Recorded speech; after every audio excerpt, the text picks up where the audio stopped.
Hi guys welcome to GPN academy. APPSC ఎగ్జామ్స్కి prepare అయ్యే వారిలో మెజారిటీ ఆస్పిరెంట్స్ గ్రూప్ టూ ఎగ్జామ్కి ప్రిపేర్ అవుతారు.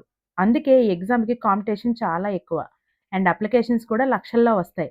మరి ఇంత టఫ్ కాంపిటీషన్ని నెగిటివ్ మార్క్స్ని దాటుకుంటూ గ్రూప్ టూ జాబ్ ఖచ్చితంగా మీకు రావాలంటే మీ దగ్గర బెస్ట్ ప్రిపరేషన్ స్ట్రాటజీ ఉండాలి అండ్ సిలబస్లో ఉన్న అన్ని సబ్జెక్ట్స్ మీద కంప్లీట్ గ్రిప్ ఉండాలి.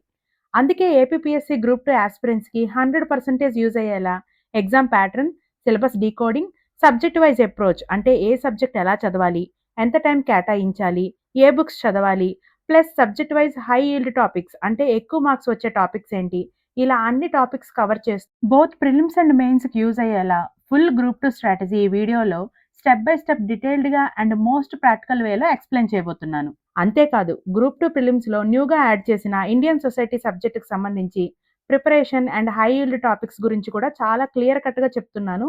సో వీడియో స్కిప్ చేయకుండా లాస్ట్ వరకు చూడండి. ఇక లేట్ చేయకుండా మెయిన్ టాపిక్ డిస్కస్ చేద్దాం రండి. గ్రూప్ టూ స్ట్రాటజీలో ఫస్ట్ ఎగ్జామ్ ప్యాటర్న్ గురించి తెలుసుకుందాం. ఏపీపీఎస్సీ గ్రూప్ టూ ఎగ్జామ్ అనేది 3 స్టేజెస్లో కండక్ట్ చేస్తుంది. ఫస్ట్ది ప్రిలిమ్స్, సెకండ్ది మెయిన్స్, థర్డ్ది కంప్యూటర్ ప్రొఫిషియన్సీ టెస్ట్. ప్రిలిమ్స్ అనేది సింగిల్ పేపర్ అంటే ఒక పేపర్ 150 మార్క్స్కి ఉంటుంది. 150 క్వశ్చన్స్ ఉంటాయి. 150 మినిట్స్లో ఎగ్జామ్ అనేది రాయాలి అంటే 2.5 అవర్స్లో ఎగ్జామ్ రాయాల్సి ఉంటుంది. అదేవిధంగా మెయిన్స్ 2 పేపర్స్ ఉంటుంది. పేపర్ 1 అనేది 150 మార్క్స్కి ఉంటుంది, 150 క్వశ్చన్స్. అదేవిధంగా పేపర్ 2 కూడా 150 మార్క్స్కే ఉంటుంది, 150 క్వశ్చన్స్. మొత్తం కూడా ఆబ్జెక్టివ్ టైప్లో ఉంటాయి. సో మెయిన్స్ అనేది టోటల్గా 300 మార్క్స్కి రాయడం జరుగుతుంది. కంప్యూటర్ ప్రొఫిషియన్సీ టెస్ట్ 100 మార్క్స్కి ఉంటుంది, 60 మినిట్స్లో రాయాలి అంటే 1 అవర్ టైం ఉంటుంది. నెక్స్ట్ ఈ 3 స్టేజెస్లో కూడా సిలబస్ ఏముంటుంది, సబ్జెక్ట్స్ ఏముంటాయి డీటెయిల్డ్గా తెలుసుకుందాం. APPSC group two preliminary exam అనేది సింగిల్ పేపర్. సబ్జెక్ట్ అనేది general studies and mental ability ఉంటుంది. సో ఇందులో 5 సెక్షన్స్ ఉంటాయి.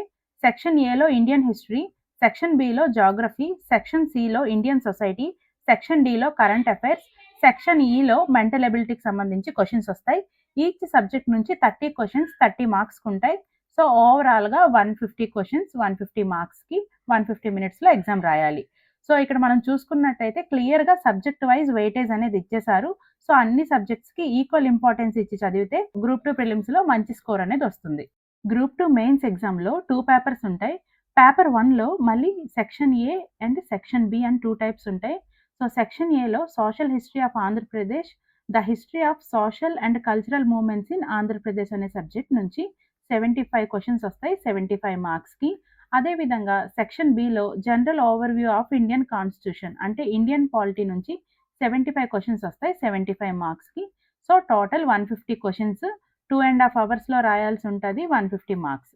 అదేవిధంగా మళ్ళీ పేపర్ 2 కూడా 2 సెక్షన్స్గా డివైడ్ చేశారు. సో సెక్షన్ 1లో ఇండియా అండ్ ఏపీ ఎకానమీ నుంచి 75 క్వశ్చన్స్ 75 మార్క్స్కి వస్తాయి. సెక్షన్ 2లో సైన్స్ అండ్ టెక్నాలజీ అండ్ ఎన్విరాన్మెంట్కి సంబంధించి 75 క్వశ్చన్స్ 75 మార్క్స్కి వస్తాయి.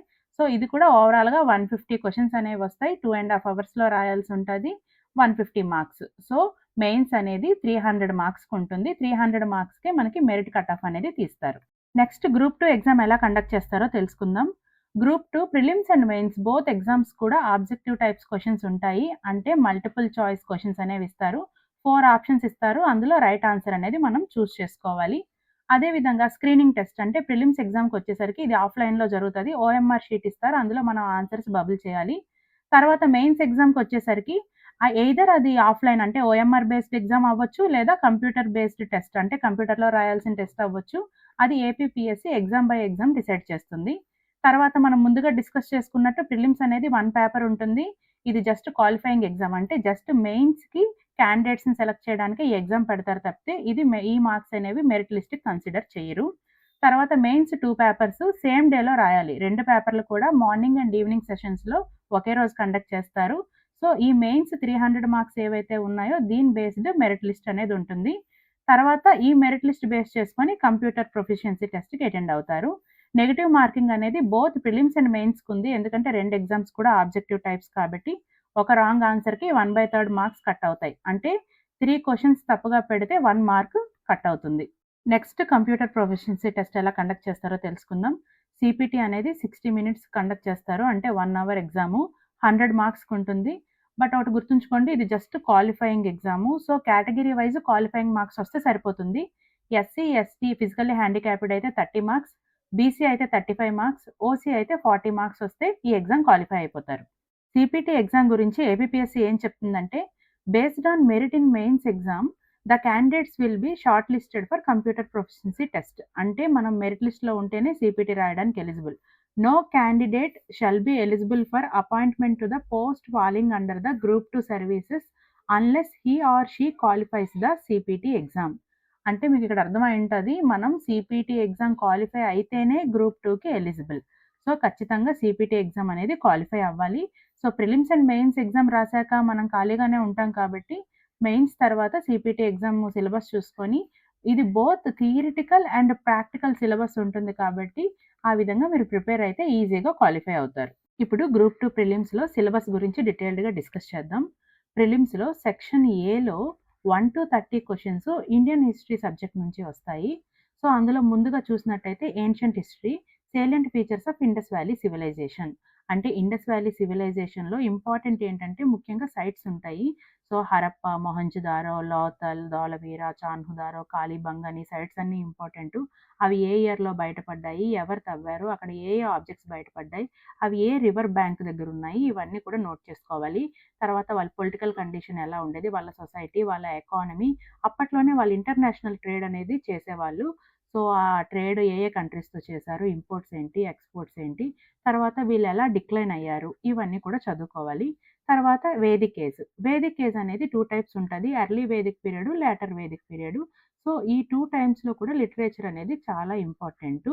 సో, ఎర్లీ వేదిక్ పీరియడ్‌లో మేజర్‌గా రిగ్వేద ఉంటది. లేటర్ వేదిక్ పీరియడ్‌లో రిమైనింగ్ 3 వేదాస్‌తో పాటు ఉపవేదాసు, 108 ఉపనిషత్సు, బ్రాహ్మణాసు, అరణ్యకాసు, వర్ణాశ్రమ ధర్మాసు, 8 వేదాంగాసు వీటన్నిటి గురించి చదువుకోవాలి. అదే విధంగా ఎర్లీ వేదిక్ పీరియడ్‌లో, లేటర్ వేదిక్ పీరియడ్‌లో పాలిటీ ఎలా ఉండేది, ఎకానమీ ఎలా ఉండేది, సొసైటీ ఎలా ఉండేది, రిలిజియన్‌లో ఎలాంటి చేంజెస్ వచ్చాయి, తర్వాత రోల్ ఆఫ్ వుమెన్‌లో ఎలాంటి చేంజెస్ వచ్చాయి, ఇవన్నీ చదువుకోవాలి. తర్వాత మనం చదవాల్సింది ఏంటంటే బుద్ధిజం, జైనిజం. బుద్ధిజాన్ని, జైనిజాన్ని ఎవరు ఎస్టాబ్లిష్ చేశారు? వాళ్ళ యొక్క కోర్ ప్రిన్సిపల్స్ ఏంటి?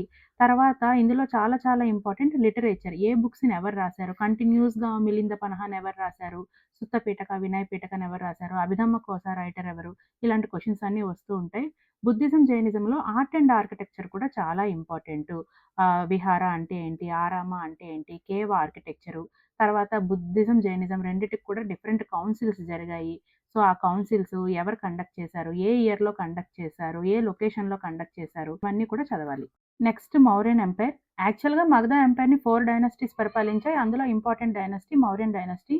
ఇందులో 3 ఇంపార్టెంట్ కింగ్స్ ఉంటారు. బిందుసార, చంద్రగుప్త మౌర్య, తర్వాత అశోక. అశోక గురించి మీ అందరికీ తెలుసు. కింగ్ అశోక తీసుకొచ్చిన పాలిసీస్, ఆయన ఇన్‌స్క్రిప్షన్స్ చాలా చాలా ఇంపార్టెంట్. 2 టైప్స్ ఆఫ్ ఇన్‌స్క్రిప్షన్స్ ఉంటాయి. రాక్ ఎడిక్ట్స్, ఇంకోటి పిల్లర్ ఇన్‌స్క్రిప్షన్స్. ఈ ఇన్‌స్క్రిప్షన్స్ అందులో ఉన్న మ్యాటర్ గురించి కంటిన్యూయస్‌గా క్వెషన్స్ వస్తూనే ఉంటాయి. సో, ఆ ఇన్‌స్క్రిప్షన్స్ అన్నీ చదవండి. తర్వాత ఆయన బుద్ధిజం గురించి తెచ్చిన రిఫార్మ్స్, అశోక, దమ్మ గురించి కంటిన్యూయస్‌గా క్వెషన్స్ వస్తాయి. తర్వాత గుప్తా ఎంపైర్. మౌర్యన్ ఎంపైర్ తర్వాత మళ్ళీ ఇండియాలో అంత పెద్ద ఎంపైర్ ఎస్టాబ్లిష్ చేసింది గుప్తాసే. ఇందులో ఉన్న కింగ్స్, వాళ్ళు తీసుకొచ్చిన రిఫార్మ్స్, వాళ్ళ దండయాత్రలు, ఆ టైంలో వచ్చిన లిటరేచర్. ఎందుకంటే గుప్తా ఏజ్‌ని గోల్డెన్ ఏజ్ అని కూడా అంటారు. సో, గుప్తా టైంలో నవరత్నాస్ ఉండేవారు. ఆ నవరత్నాస్ అంటే కాళిదాసు, వరహమిహిర లాంటి వాళ్ళు ఒక్కొక్క సబ్జెక్ట్‌లో ఒక్కొక్క ఎక్స్‌పర్ట్ ఉండేవాళ్ళు. వాళ్ళు రాసిన బుక్స్ అవన్నీ కూడా మనం తెలుసుకోవాలి. వాళ్ళ ఎకానమీ. సో, ఇక్కడ చెప్పారు చూడండి. Administration, socio economic and religious conditions, art and architecture. తర్వాత లిటరేచర్. తర్వాత హర్షవర్ధన. హర్షవర్ధన అంటే పుష్యభూతి డైనస్టీ. ఈ డైనస్టీలో ఒకే ఒక కింగ్ ఆయనే హర్షవర్ధన. ఈయన himself is a writer. So, ఈయన రాసిన బుక్స్, తర్వాత ఈయన బుద్ధిజంలో చేసిన కాంట్రిబ్యూషన్స్ గురించి మనం చదువుకోవాలి. Next medieval history syllabus. అందులో చాలా అడ్మినిస్ట్రేషన్ చాలా ఇంపార్టెంట్. ఎందుకంటే అప్పట్లోనే వాళ్ళకి లోకల్ సెల్ఫ్ గవర్నమెంట్ అనేది ఉండేది. తర్వాత ఎలక్షన్స్ అనేవి ఉండేవి. సభ అని ఒక అసెంబ్లీ కూడా ఉండేది. తర్వాత వీళ్ళ ఎకానమీ కూడా చాలా ఇంపార్టెంట్. బికాజ్ స్ట్రాంగ్ నేవీ ఉండేది. ఇంటర్నేషనల్ ట్రేడ్ ఉండేది. తర్వాత వీళ్ళ టైంలో జరిగిన దండయాత్రలు, యుద్ధాలు ఇవన్నీ కూడా చదవాలి. తర్వాత ఢిల్లీ సుల్తానేట్స్. ఢిల్లీ సుల్తానేట్స్‌ని 5 డైనస్టీస్ పరిపాలించాయి. ఆ 5 డైనస్టీస్‌లో కూడా ఈచ్ డైనస్టీలో ఇంపార్టెంట్ కింగ్స్ ఉన్నారు. ఫర్ ఎగ్జాంపుల్ ఖిల్జీ డైనస్టీలో అల్లావుద్దీన్ ఖిల్జీ చేసిన మార్కెట్ రిఫార్మ్స్, లేదంటే హార్స్ బ్రాండింగ్ చాలా ఇంపార్టెంట్. అదే విధంగా తుగ్లక్ డైనస్టీలో మహమ్మద్ బిన్ తుగ్లక్ చేసిన 5 ఎక్స్‌పెరిమెంట్స్ కూడా చాలా చాలా ఇంపార్టెంట్. తర్వాత last dynasty Lodhi dynasty. Ibrahim లోధిని ఓడించి బాబరు మొఘల్ కింగ్డమ్‌ని స్థాపించారు. సో, మొఘల్ ఎంపైర్‌ని స్థాపించారు. మొఘల్ ఎంపైర్‌కొచ్చేసరికి మీకు తెలుసు ఫస్ట్ 7 కింగ్స్ చాలా చాలా ఇంపార్టెంటు. తర్వాత their administration, socio economic and religious conditions, art and architecture, languages and literature ఇవన్నీ కూడా మనం చదవాలి. తర్వాత మొఘల్ ఎంపైర్ టైంలో మ్యూజిక్ అండ్ పెయింటింగ్స్ కూడా చాలా ఇంపార్టెంట్. Music and paintings. తర్వాత భక్తి అండ్ సూఫీ మూవ్‌మెంట్స్. భక్తి, సూఫీ మూవ్‌మెంట్స్‌కొచ్చేసరికి భక్తిలో ఇంపార్టెంట్ పర్సనాలిటీస్ ఉన్నారు. తర్వాత ఆది శంకరాచార్య, రామానుజాచార్య, నింబార్క, తర్వాత గురు నానక్, ఇంకా సూర్‌దాస్, తులసీదాస్, మీరాబాయి, చైతన్య వీళ్ళ కాంట్రిబ్యూషన్స్. తర్వాత సూఫీ మూవ్‌మెంట్స్‌కొచ్చేసరికి ఇక్కడ మ్యూజిక్ అనేది చాలా ఇంపార్టెంటు. తర్వాత సూఫీ ఆర్డర్స్ 5 ఉంటాయి. వాటి గురించి కూడా చదవాలి. Next Shivaji and rise of Maratha empire. Shivaji Maratha ఎంపైర్‌ని ఎలా కన్సాలిడేట్ చేశారు? ఈయన టైంలో అడ్మినిస్ట్రేషన్ ఈయన టైంలో 8 అష్టప్రధాన్స్ ఉండేవారు. అంటే 8 మినిస్టర్స్ ఉండేవారు. సో, దీని గురించి చదవాలి. తర్వాత మరాఠా కాన్ఫెడరసీ ఉంటది. దాని గురించి చదవాలి. అందులో పేష్వా యొక్క డామినెన్స్, పేష్వాలు ఎవరెవరు, వాళ్ళ టైంలో ఏం జరిగాయనేది. తర్వాత అడ్వెంట్ ఆఫ్ యూరోపియన్స్. యూరోపియన్స్‌లో ఫస్ట్ పోర్చుగీస్ వాళ్ళు ఇండియాకొచ్చారు. So, first Vasco da Gama ఎలా వచ్చాడు? తర్వాత పోర్చుగీస్ గవర్నర్స్ వాళ్ళు ఇండియాలో తీసుకొచ్చిన పాలిసీస్, అందులో best example blue water policy. తర్వాత డచ్ వాళ్ళు, డేన్స్ వాళ్ళు, తర్వాత బ్రిటిష్ వాళ్ళొచ్చారు. లాస్ట్‌లో ఫ్రెంచ్ వాళ్ళొచ్చారు. తర్వాత ఇండియాలో డామినెన్స్ కోసం వీళ్ళ మధ్యన ఏ ఏ యుద్ధాలు జరిగాయి ఇవన్నీ కూడా మనం చదవాలి. Next modern history. మోడర్న్ హిస్టరీలో rise and consolidation of British power in India. Remaining European trade కంపెనీస్‌తో బ్రిటిష్ యుద్ధాలు చేసి మొత్తానికి ఇండియాలో డామినెన్స్ అనేది సంపాదించింది. సో, డామినెన్స్ వచ్చాక ట్రేడ్‌తో పాటు ఇండియాని రూల్ చేయడం కూడా స్టార్ట్ చేసింది. సో, వీళ్ళు తీసుకొచ్చిన అడ్మినిస్ట్రేటివ్ రిఫార్మ్స్ ఏంటి? ఎకనామిక్ పాలిసీస్ ఏంటి? వాటి యొక్క ఇంపాక్ట్ ఏంటి? చదువుకోవాలి. ఎకనామిక్ పాలిసీలో important permanent settlement system, Mahalwari system, Ryotwari system వీటి వల్ల జమీందారీసు, పీసెంట్స్, పబ్లిక్ ఎలా ఇంపాక్ట్ అయ్యారు? ఫైనల్‌గా 1857 రివోల్ట్ ఎలా జరిగింది? దీనికి మెయిన్ రీజన్స్ ఏంటి? ఏ ఏ రీజన్స్‌లో జరిగింది? తర్వాత దీన్ని నడిపించిన లీడర్స్ ఎవరు? ఇదంతా కూడా చదువుకోవాలి. తర్వాత changes in administration, social and cultural spheres, social and religious movements in 19థ్ అండ్ 20థ్ సెంచరీ. ఇండియాలో సోషల్ అండ్ రిలీజియస్ రిఫార్మ్స్ చాలా ఇంపార్టెంటు. బ్రహ్మ సమాజు, ఆర్య సమాజు, రాజా రామ్మోహన్ రాయ్, ఈశ్వర్ చంద్ర విద్యాసాగరు, తర్వాత రామకృష్ణ మిషను, అలీగర్ మూవ్‌మెంటు, తర్వాత చాలా సంస్థలుంటాయి. వాటిని స్థాపించిన వాళ్ళు, అదే విధంగా న్యూస్ పేపర్స్, జర్నల్స్ వాటిని నడిపించిన వాళ్ళు ఇవన్నీ కూడా మనం చదవాలి. తర్వాత Indian national movement. Indian national movement అనేది 1885లో మనకి ఇండియన్ నేషనల్ కాంగ్రెస్ స్టార్ట్ అయింది. ఇండియన్ నేషనల్ కాంగ్రెస్ సెషన్స్, వాటి ప్రెసిడెంట్స్, తర్వాత ఇండియన్ నేషనల్ కాంగ్రెస్‌లో మోడరేట్స్ పీరియడ్, తర్వాత ఎక్స్‌ట్రీమిస్ట్ పీరియడ్. ఫస్ట్ జరిగింది వందే మాతరం మూవ్‌మెంట్. ఏపీలో వందే మాతరం మూవ్‌మెంట్ అంటారు. ఇండియాలో స్వదేశీ మూవ్‌మెంట్ అంటారు దీన్ని. స్వదేశీ మూవ్‌మెంట్, దాని తర్వాత నాన్ కోఆపరేషన్ మూవ్‌మెంట్, తర్వాత సివిల్ డిసోబీడియన్స్ మూవ్‌మెంట్, తర్వాత క్విట్ ఇండియా మూవ్‌మెంట్ ఇవన్నీ కూడా వన్ బై వన్ మనం చదవాలి.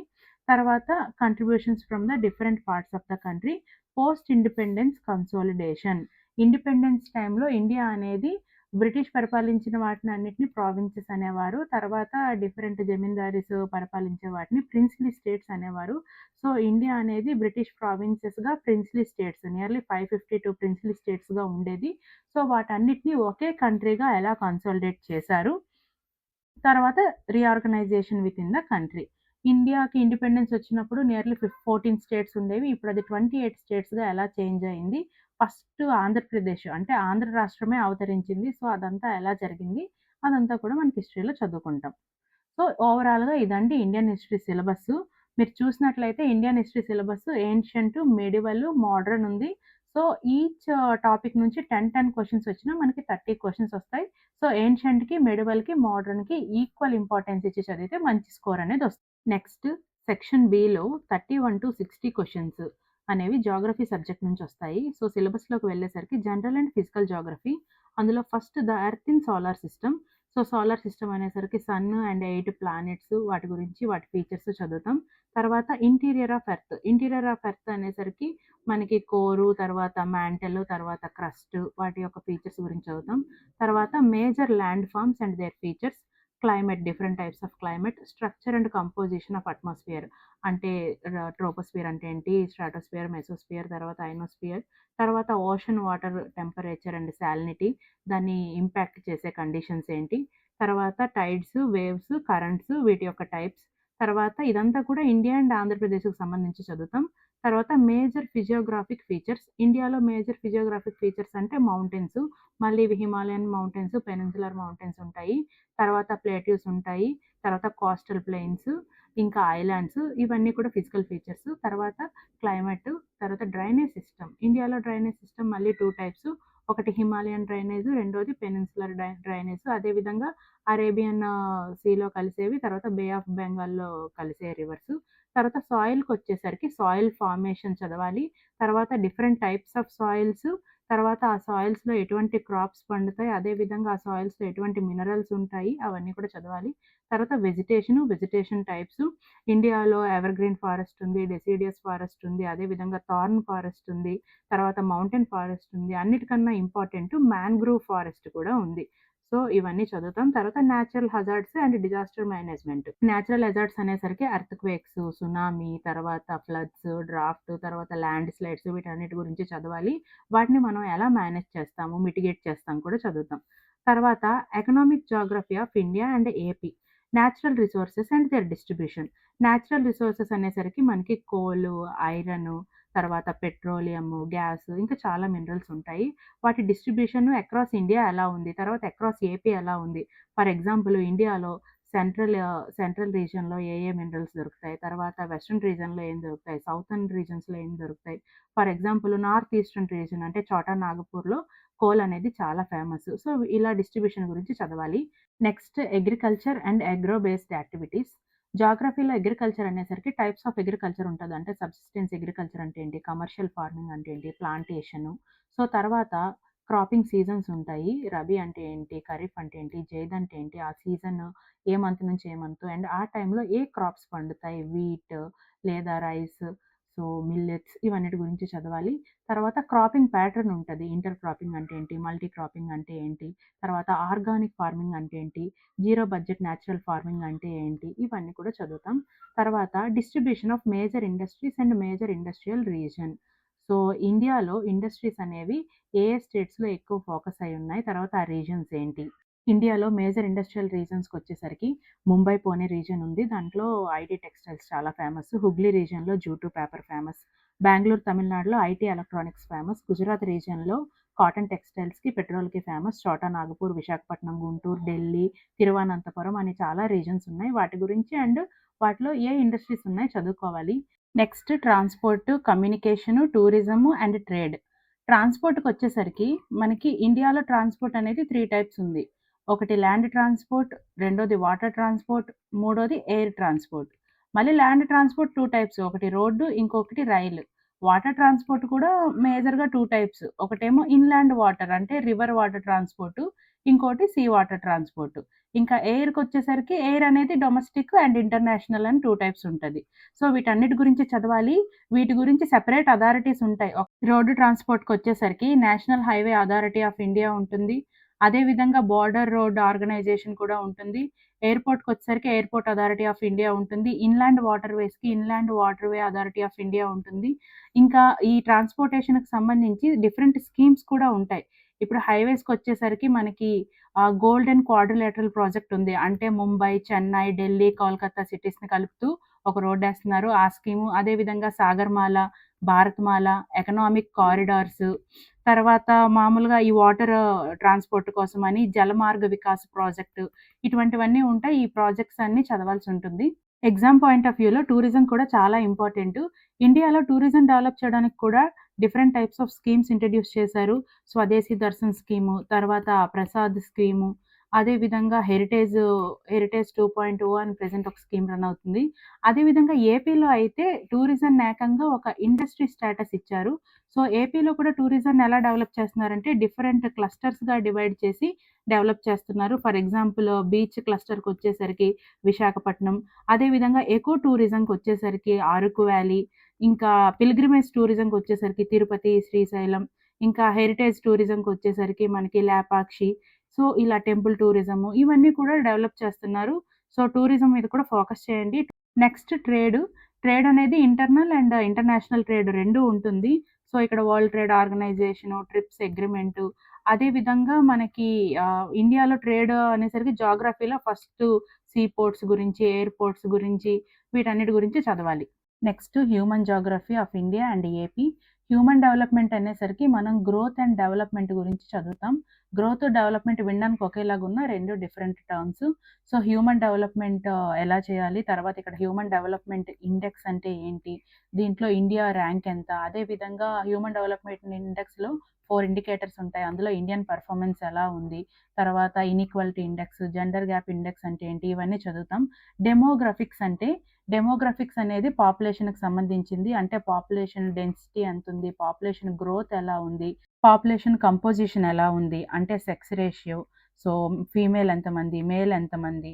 తర్వాత డెమోగ్రాఫిక్ డివిడెండ్ చాలా చాలా ఇంపార్టెంట్. అంటే వర్కింగ్ పాపులేషన్ ఎంతమంది ఉన్నారు? అంటే 15-59 ఇయర్స్ పాపులేషన్ ఎలా ఉంది? సో, వీటన్నిటి గురించి అడుగుతారు. తర్వాత urbanisation and migration.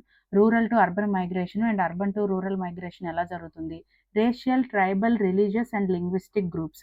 ఇక్కడికొచ్చేసరికి geography base చేసుకొని ఏ ఏ రీజన్స్‌లో ఏ ఏ ట్రైబ్స్ ఉన్నారు? అంటే ఏ స్టేట్‌లో ఏ ట్రైబ్ ఉన్నారు? ఏ డిస్ట్రిక్ట్‌లో ఏ ట్రైబ్ ఉన్నారు? ఇలాంటి క్వెషన్స్ వస్తాయి. తర్వాత వాళ్ళ లాంగ్వేజు, వాళ్ళ రిలీజను, సో, వాళ్ళ పాపులేషను ఇలాంటివన్నీ కూడా మనం డీటెయిల్డ్‌గా చదవాలి. అదే విధంగా పర్టిక్యులర్‌గా ఒక రేస్ గాని, ఒక లాంగ్వేజ్ గాని, ఒక ట్రైబల్ గురించి గాని ఏదైనా స్కీమ్ గాని, ఇనిషియేటివ్ ఉంటే దాని గురించి కూడా మనం చదవాల్సుంటది. సో, ఇదంతా టోటల్‌గా Geography syllabus.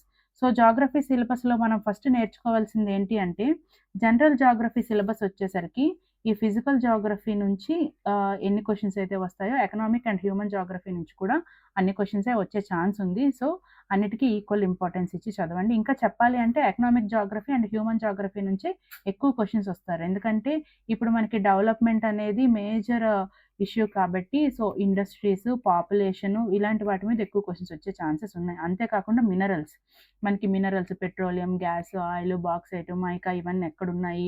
Industrial development reasons వీటి గురించి ఫోకస్ చేసే అవకాశం ఉంది. సో, జియోగ్రఫీ అంటే జస్ట్ ల్యాండ్ ఫార్మ్స్, రివర్స్, మౌంటైన్సే కాకుండా ఎకనామిక్ అండ్ హ్యూమన్ జియోగ్రఫీ కూడా ఫోకస్ చేయాలి. నెక్స్ట్ గ్రూప్ 2 ప్రిలిమ్స్‌లో సెక్షన్ సిలో క్వెషన్ నంబర్ 61 నుంచి 90 అంటే 30 క్వెషన్స్ ఇండియన్ సొసైటీ సబ్జెక్ట్ నుంచి వస్తాయి. సిలబస్ చూసినట్లయితే స్ట్రక్చర్ ఆఫ్ ఇండియన్ సొసైటీ. అందులో ఫస్ట్‌ది ఫ్యామిలీ. ఇండియాలో ఫ్యామిలీ అనేది హిస్టారికల్‌గా జాయింట్ ఫ్యామిలీస్ ఉండేవి. రీసెంట్‌గా అయితే న్యూక్లియర్ ఫ్యామిలీస్ చాలా పెరిగాయి. మెయిన్ రీజన్ ఏంటి అంటే అర్బనైజేషన్, జాబ్ ఆపర్చునిటీస్. తర్వాత మ్యారేజ్. మ్యారేజ్ వచ్చేసరికి మనకి 2 టైప్స్ ఆఫ్ మ్యారేజ్ మెయిన్‌గా ఉంటది. ఎక్సోగమి, ఎండోగమి. ఎండోగమి అంటే సేమ్ క్యాస్ట్‌లో మ్యారేజెస్. ఎక్సోగమి అంటే ఇంటర్ క్యాస్ట్ మ్యారేజెస్. అదే విధంగా లవ్ మ్యారేజెస్ ఉంటాయి. అరేంజ్డ్ మ్యారేజెస్ ఉంటాయి. ప్రెజెంట్ అయితే LGBTQ community and same sex marriages కూడా చాలా ఫేమస్. తర్వాత కిన్‌షిప్. కిన్‌షిప్ వచ్చేసరికి సేమ్ బ్లడ్ లైన్ ద్వారా రిలేషన్స్ ఉంటాయి. అదే విధంగా ప్యాట్రియార్కీ, మ్యాట్రియార్కీ కూడా ఉంటుంది. నెక్స్ట్ క్యాస్ట్ గురించి చూసినట్లయితే హిస్టారికల్‌గా ఇండియన్ సొసైటీలో క్యాస్ట్ అనేది వేదిక్ టైమ్ నుంచే మనం ట్రేస్ చేయొచ్చు. అప్పట్లోనే జాతి, వర్ణ అనే డెఫినిషన్స్ ఉండేవి. వర్ణ అనేది అప్పట్లో ఆక్యుపేషన్ బట్టి ఉండేది. ఆక్యుపేషన్ బట్టి క్యాస్ట్ అనేది డిసైడ్ అయ్యేది.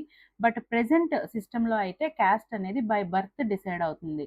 అంటే ఫాదర్ ఏ క్యాస్ట్ అయితే వాళ్ళ సన్ గాని, డాటర్ గాని సేమ్ క్యాస్ట్ ఉంటుంది. సో, ప్రెజెంట్ క్యాస్ట్‌లో వచ్చే ఛాలెంజెస్ ఏంటి అంటే political challenges, economical challenges, educational, social, cultural challenges చాలా ఉన్నాయి. మనకి ఎస్పెషల్లీ క్యాస్ట్ అనేది పొలిటికల్‌గాను చాలా ఎక్కువ వాడతారు. పొలిటికల్ ప్రెషర్ గ్రూప్స్, తర్వాత ఓట్ బ్యాంక్ కోసం. తర్వాత మనకి ఎడ్యుకేషనల్, ఎకనామిక్ డెవలప్‌మెంట్‌లో కూడా కొన్ని క్యాస్ట్‌లనేవి వెనకబడి ఉంటాయి.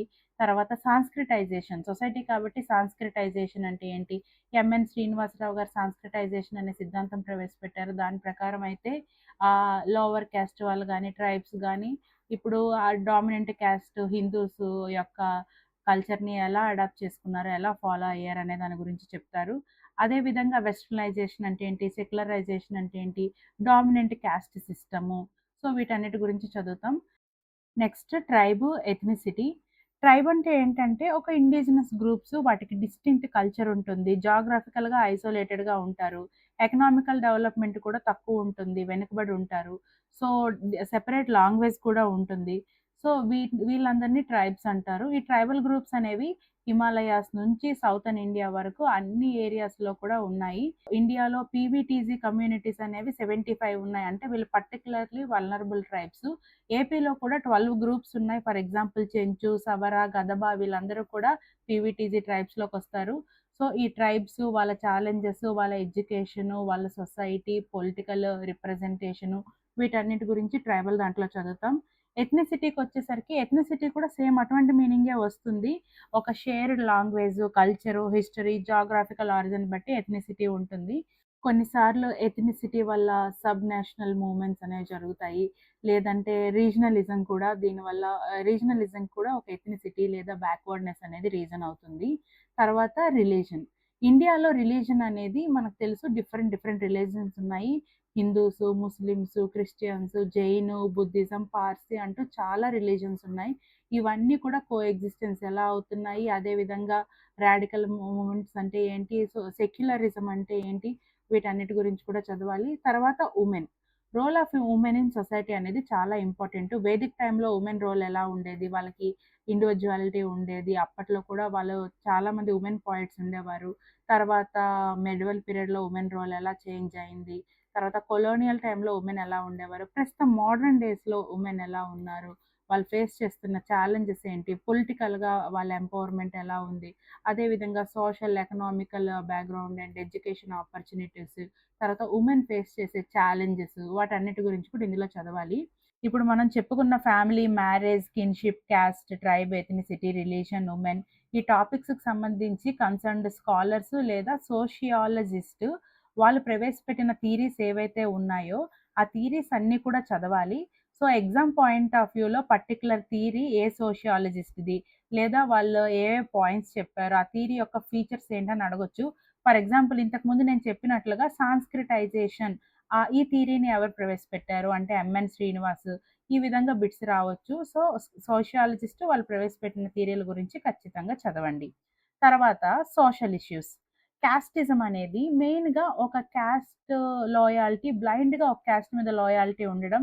దాన్ని బట్టి ఏం జరుగుతుందంటే cost related violence, honour killing, తర్వాత ఓట్ బ్యాంక్ పాలిటిక్స్, తర్వాత కాస్ట్ బేస్డ్ అసోసియేషన్స్ ఇవన్నీ ఉంటాయి. సో, దీనివల్ల కూడా నేషనలిజంకి చాలా ప్రాబ్లమ్స్. సో, ఈ కాస్టిజం వల్ల సొసైటీలో ఎటువంటి ఛాలెంజెస్ ఒస్తాయి? పొలిటికల్‌గా ఎటువంటి ఛాలెంజెస్, ఎకనామికల్‌గా ఎటువంటి ఛాలెంజెస్ ఒస్తాయి చదవాలి. తర్వాత కమ్యూనలిజం. కమ్యూనలిజం అంటే ఏంటి అంటే, ఒక రిలీజియన్ ఐడెంటిటీని పొలిటికల్ ఇంట్రెస్ట్‌కి గాని, ఎకనామికల్ ఇంట్రెస్ట్‌కి గాని వాడుకుంటే దాన్ని కమ్యూనలిజం అంటారు. యూజువల్‌గా ఇది మనకి కొలోనియల్ పీరియడ్ నుంచి ఎక్కువగా వాళ్ళు డివైడ్ అండ్ రూల్ పాలిసీ నుంచి బాగా బయటకొచ్చింది. హిందూస్‌కి, ముస్లిమ్స్ మధ్యలో ఉన్న యూనిటీ డివైడ్ చేసి వాళ్ళు రూల్ చేయడం వల్ల ఎక్కువగా పెరిగింది. తర్వాత ఇండిపెండెన్స్ తర్వాత కూడా మనకి కమ్యూనల్ బేస్డ్ రైట్స్ అనేవి చాలా ఎక్కువ జరిగాయి. దీనివల్ల loss of life, loss of property చాలా జరిగింది. సో, ఇది కమ్యూనలిజం దాని గురించి చదవాలి. తర్వాత రీజనలైజేషన్. ఈ రీజనలిజం అనేది మెయిన్‌గా ఎందుకు జరుగుతుందంటే ఒక ఏరియాని హిస్టారికల్‌గా నెగ్లెక్ట్ చేయడం లేదా రీజనల్ ఇంబాలెన్సెస్ తర్వాత డిఫరెంట్ లింగ్విస్టిక్ గ్రూప్స్ వల్ల జరుగుతుంది. సో, దీనివల్ల కొన్ని ఎక్స్‌ట్రీమ్ కేసెస్‌లో వాళ్ళు సెపరేట్ నేషన్ అడగొచ్చు. కొన్ని మైల్డ్ కేసెస్‌లో అటానమీ అడగొచ్చు. ఇంకా తక్కువ కేసెస్‌లో అయితే బెటర్ వెల్‌ఫేర్ ప్రోగ్రామ్స్ గాని, ఫైనాన్షియల్ సపోర్ట్ గాని అడగొచ్చు. సో, రీజనలైజేషన్‌లో కూడా టైప్స్ తర్వాత డిఫరెంట్ డిఫరెంట్ సోషియాలజిస్ట్ ఏమన్నారో చదవాలి. ఈ రీజనలైజేషన్‌లోనే మనకి సెపరేటిజం ఆల్రెడీ చెప్పాను కదా! సెపరేట్ స్టేట్‌హుడ్ గురించి, తర్వాత ఇంటర్ స్టేట్ వాటర్ డిస్ప్యూట్స్ ఆ వాటర్ మాకే చెందాలని. తర్వాత చాలా ఇంపార్టెంట్ డాక్ట్రిన్ ఒకటి. అదే sons of the soil doctrine. ఇదేంటంటే local people, local education institution seats గాని, లోకల్ జాబ్స్ గాని వాళ్ళకే వర్తించాలి అనే డిమాండ్ అనేది ఉంటది. దాన్ని సన్స్ ఆఫ్ సాయిల్ అంటారు. ఇట్స్ లైక్ బర్త్ రైట్ అన్నట్టు డిమాండ్ చేయడము. సో, ఇలాంటివన్నీ కూడా రీజనలైజేషన్‌లో చదవాల్సుంటుంది. Next crime against women. మనకి సొసైటీలో క్రైమ్ అగైన్స్ట్ వుమెన్ అనేది మెయిన్ ఫస్ట్ ప్యాట్రియార్కీ అనేది వుమెన్‌ని ఒక ప్రాపర్టీలా ట్రీట్ చేయడం. తర్వాత ఇంట్లో అయితే డొమెస్టిక్ వయలెన్స్, డౌరీ వయలెన్స్ అదే పబ్లిక్ ప్లేస్‌లో అయితే సెక్సువల్ హెరాస్మెంటు, పబ్లిక్ ప్లేసెస్‌లో తర్వాత వర్క్ ప్లేస్‌లో కూడా, తర్వాత ఆన్‌లైన్ హెరాస్మెంటు, సైబర్ క్రైము, స్టాకింగు ఇవన్నీ కూడా హ్యూమన్ రైట్స్ వయలేషను ప్రస్తుతానికైతే ఆన్‌లైన్‌లో డీప్ ఫేక్ ఇలాంటివన్నీ కూడా క్రైమ్ అగైన్స్ట్ వుమెన్ కిందకే వస్తాయి. తర్వాత చైల్డ్ అబ్యూజ్. ఇప్పుడు చైల్డ్ అబ్యూజ్ అనేది ఆన్‌లైన్‌లో చైల్డ్ సెక్సువల్ కంటెంట్ ఎక్కువ పెరిగిపోతుంది.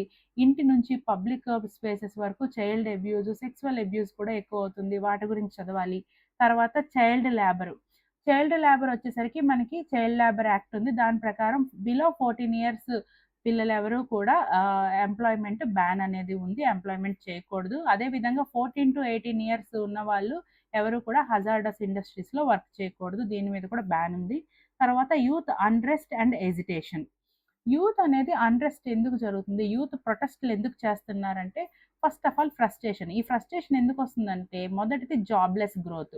గ్రోత్ అనేది చూపిస్తున్నారు, చాలా జీడీపీ అవుతుంది అని చూపిస్తున్నారు. బట్ ఎంప్లాయ్‌మెంట్ ఆపర్చునిటీస్ అనేవి లేదు. అన్‌ఎంప్లాయ్‌మెంట్ అనేది రోజు రోజుకి పెరుగుతూనే ఉంది. రెండో రీజన్ ఏంటి అంటే, ఈ government exams, government job exams అవ్వని, లేదా ఎడ్యుకేషనల్ ఇన్‌స్టిట్యూషన్ సీట్స్ కోసం జరిగే ఎంసెట్, నీట్ లాంటి ఎగ్జామ్స్ అవ్వని, ఇందులో జరిగే violations, paper leaks, continuous repeated paper leaks, examinations, తర్వాత ఈ జాబ్స్ అనేవి అమ్మేశారు. లేకపోతే ఏవో డిస్టర్బెన్సెస్ జరిగాయి. ఇటువంటివన్నీ కూడా యూత్‌కి ఫ్రస్ట్రేషన్ కలిగించి వీళ్ళు అన్‌రెస్ట్, ఎజిటేషన్ చేస్తున్నారు. బెస్ట్ ఎగ్జాంపుల్ రీసెంట్‌గా జరిగిన కాక్రోచ్ మూవ్‌మెంట్. ఈ మూవ్‌మెంట్ ఎంతవరకెళ్ళింది అంటే, మన central government union minister resign చేసేంత వరకు ఎళ్ళింది. సో, వీటన్నిటి గురించి కూడా చదవాలి మీరు. Next welfare mechanism, public policies and welfare programmes. ఇది ఇండియన్ సొసైటీ కాబట్టి, ఇప్పుడు ఇండియన్ సొసైటీలో ఏ ఏ టాపిక్స్ అయితే మెన్షన్ చేశారో అంటే ఉమెను, చిల్డ్రను, డిసేబుల్డ్, క్యాస్ట్, ఈ ఎస్సీ, ఎస్టీ మైనారిటీస్, బీసీ వీళ్ళ related India and AP related schemes అన్నీ కూడా చదవాల్సి ఉంటది. గవర్నమెంట్ ప్రోగ్రామ్స్, పాలిసీస్ అన్నీ. ఫర్ ఎగ్జాంపుల్ ఉమెన్ విషయంకొచ్చేసరికి మనకి సొసైటీలో సెక్స్ రేషియో గానీ, లేదంటే జెండర్ ఎన్రోల్మెంట్, స్కూల్ ఎన్రోల్మెంట్ విషయంకొచ్చేసరికి ఎటువంటి స్కీమ్స్ ఉన్నాయి, nutrition based schemes, for example Beti Bachao, Beti Padhao scheme, అదేవిధంగా PM Matruvandana scheme, PM Poshan scheme, ఇలాంటి వాటన్నిటి గురించి చదవాలి. So, same with schedule caste, schedule tribe schemes. So, వీటి గురించి ఫోకస్ చేయండి. సెపరేట్ నోట్స్ చేసుకోండి. కరెంట్ అఫైర్స్ కూడా యాడ్ చేసుకోండి. అప్పుడు మంచి స్కోర్ వస్తుంది. Next constitutional and statutory provisions for schedule caste, schedule tribe, minorities, BCs, women, disabled and children. వీటన్నిటికీ కాన్స్టిట్యూషనల్ ప్రొవిజన్స్ అనేసరికి ఫస్ట్ ఫండమెంటల్ రైట్స్‌లోనే ఉంటాయి. ఆర్టికల్ 14, 15, 16, 17 ఇవన్నీ రైట్ టు ఈక్వాలిటీ. 17 అయితే ప్రొహిబిషన్ ఆన్ అన్‌టచబిలిటీ. దీన్ని ఇంప్లిమెంట్ చేయడానికి మనకి సివిల్ రైట్స్ యాక్ట్ కూడా ఉంది. షెడ్యూల్ క్యాస్ట్, షెడ్యూల్ ట్రైబ్ విషయానికొచ్చేసరికి ఎస్సీ, ఎస్టీ అట్రాసిటీస్ యాక్ట్ 1989 ఉంది. తర్వాత protection of civil rights act 1955, తర్వాత ఎస్టీస్‌కొచ్చేసరికి ఫారెస్ట్ రైట్స్ యాక్ట్ 2006, అదేవిధంగా పెసా యాక్ట్ 1996 ఇవన్నీ ఉన్నాయి. తర్వాత బీసీ మైనారిటీస్‌కొచ్చేసరికి national commission for BC, national commission for minorities, SC, ఎస్టీకి కూడా national commission for SC, ST ఉంది. అదేవిధంగా నేషనల్ కమిషన్ ఫర్ ఉమెన్ కూడా ఉంది. స్టాట్యుటరీ యాక్ట్స్‌కొచ్చేసరికి మనకి డౌరీ ప్రొహిబిషన్ యాక్ట్ ఉంది. తర్వాత protection of women from domestic violence act ఉంది.